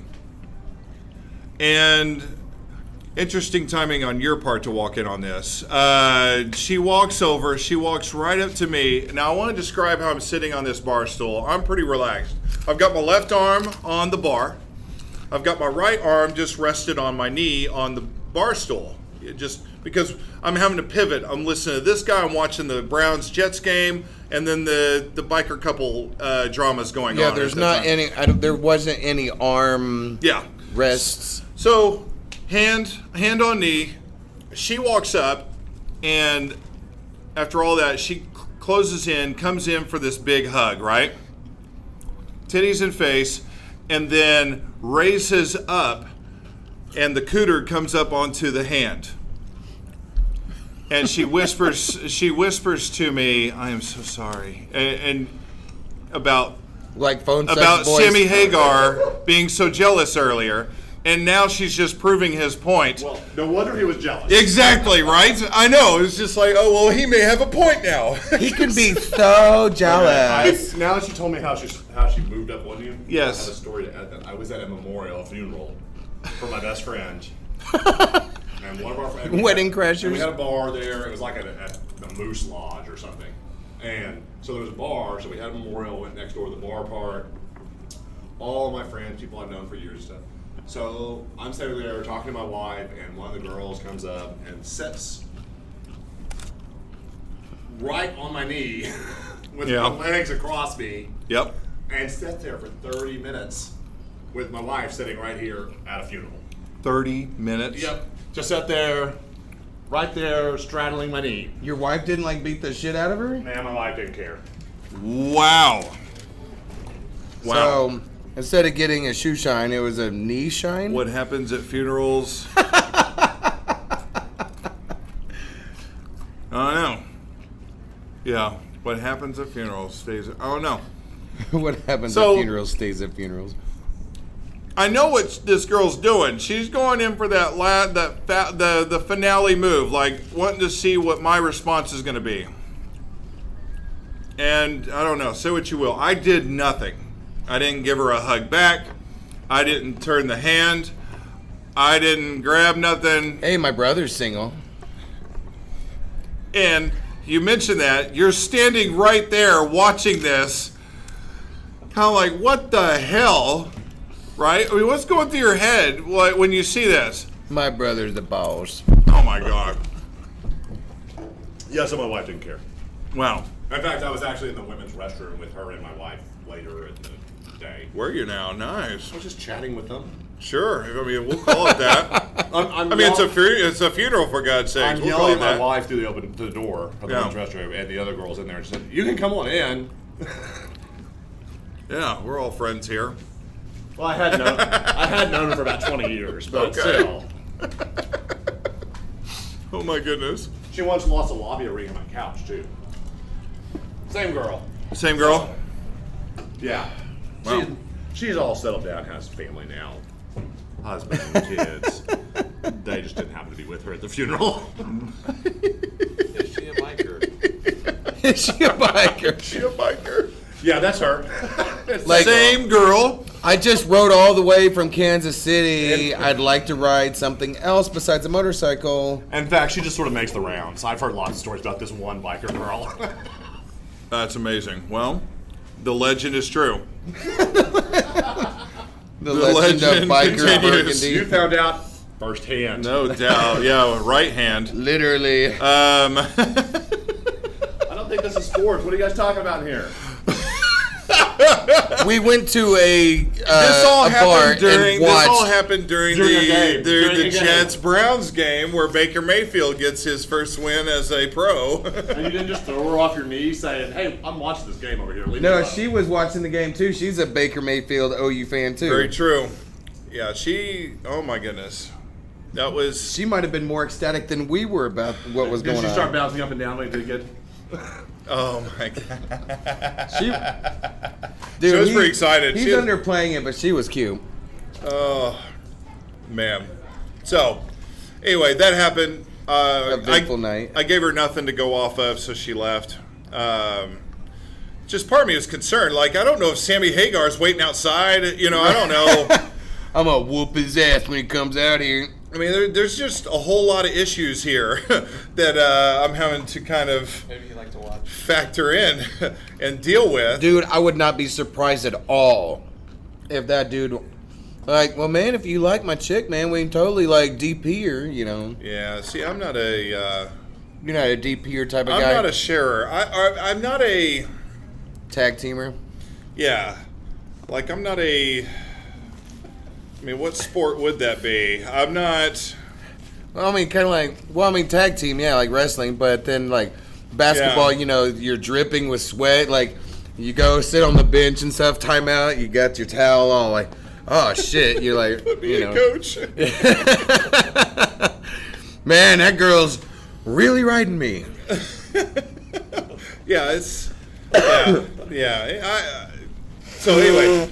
To me, it makes for a great story. Nothing, I got to downplay it by saying that nothing went any further than that. Well, if you were a bench player, then she would have really liked to have ridden the bench.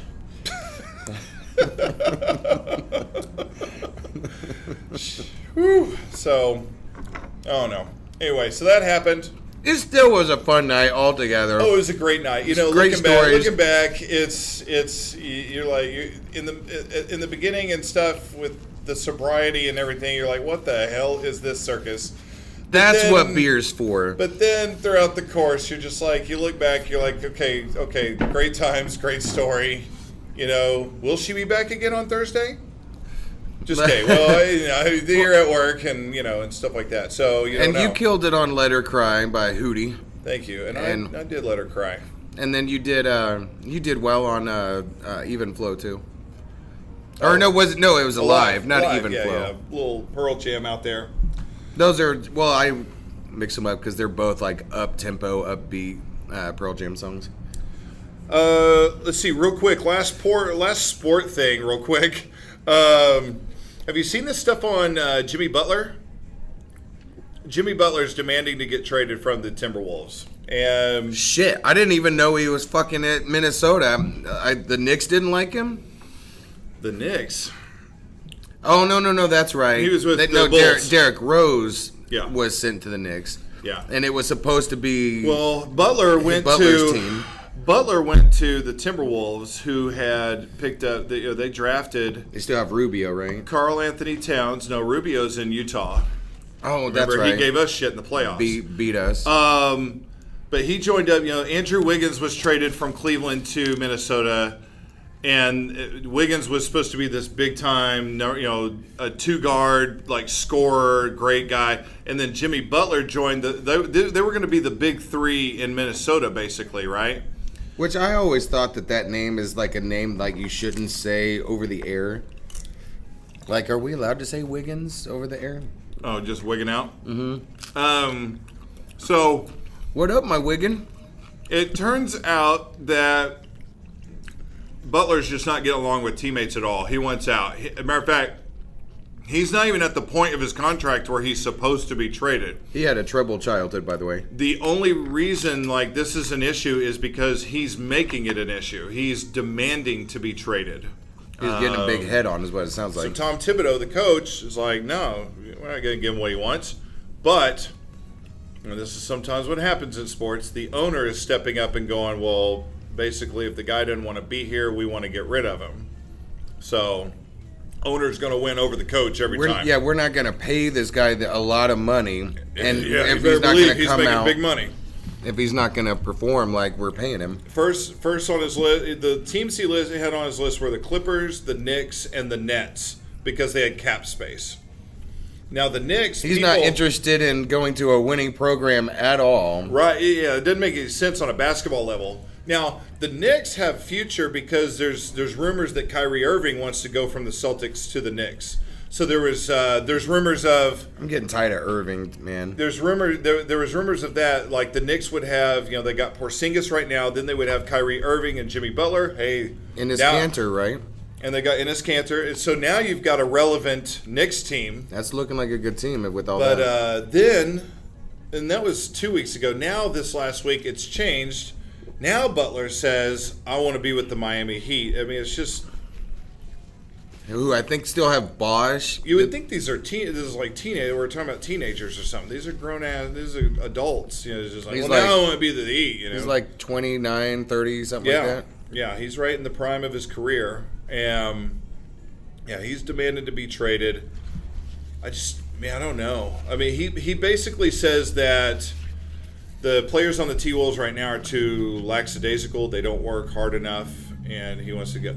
But that just doesn't seem to make sense to me because if he's wanting to leave and go play with guys that are working hard and trying to win a title, why are you wanting to go to the Clippers, the Nets, the Knicks, or the Heat? None of those four scream, we're working hard, we're fighting for titles here. Who does the Clippers still have? Do they still have Jordan?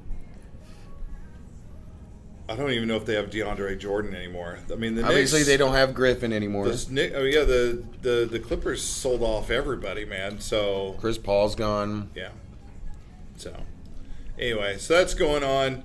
We'll see where he ends up. Even Oklahoma City was rumored, but I don't know. Please, no. I don't know that they're really serious about that. They would have to give up too much. Minnesota's wanting a whole bunch of stuff if they give up Jimmy Butler. Oklahoma City is just not in a position really to give up. They don't have assets. They would just have players. It would have been and great you don't if wanna we give up had like players. Carmelo, like if we did that before that, ship sailed. Oh, yeah, and that's the other piece of NBA news right now. Houston comes out and says that they are looking to move Eric Gordon to the starting role and move Carmelo to the sixth man. Eric Gordon was sixth man before when they've had this success. Great player. I like him. Yeah, and they're wanting to make Carmelo Anthony a sixth player. Well, remember, that's a huge issue for Carmelo.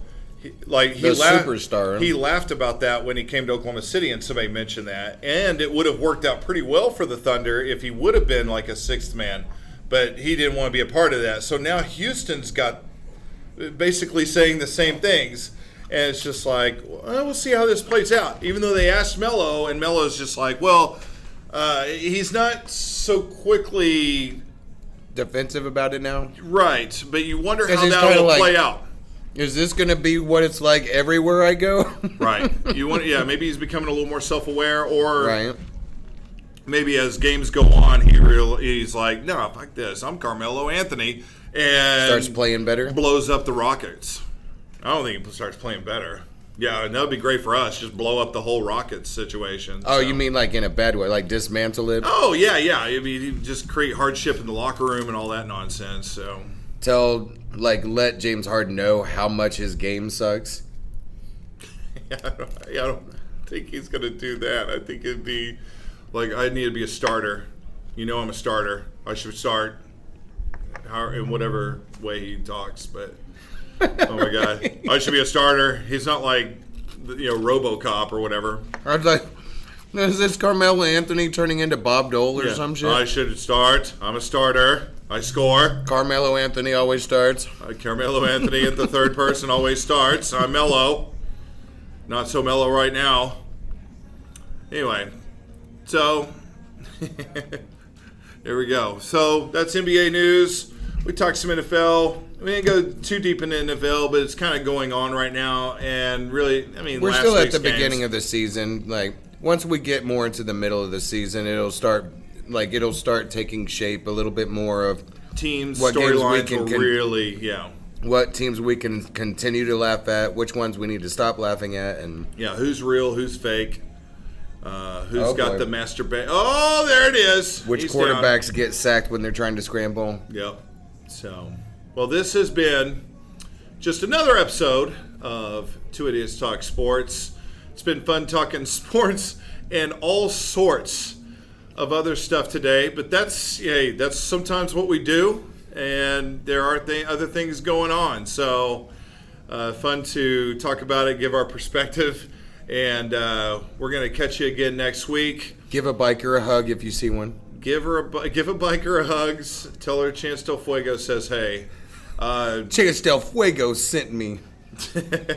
You all have a great week. Thanks for listening. Catch us on YouTube, and that's probably what you're listening to this right now. Catch us on Instagram, Twitter, Facebook. and the Facebook. Y'all have a great week. Thanks for listening again. Bye, Felicia. Have you ever felt like shutting the fuck up? Well, I'm out, man.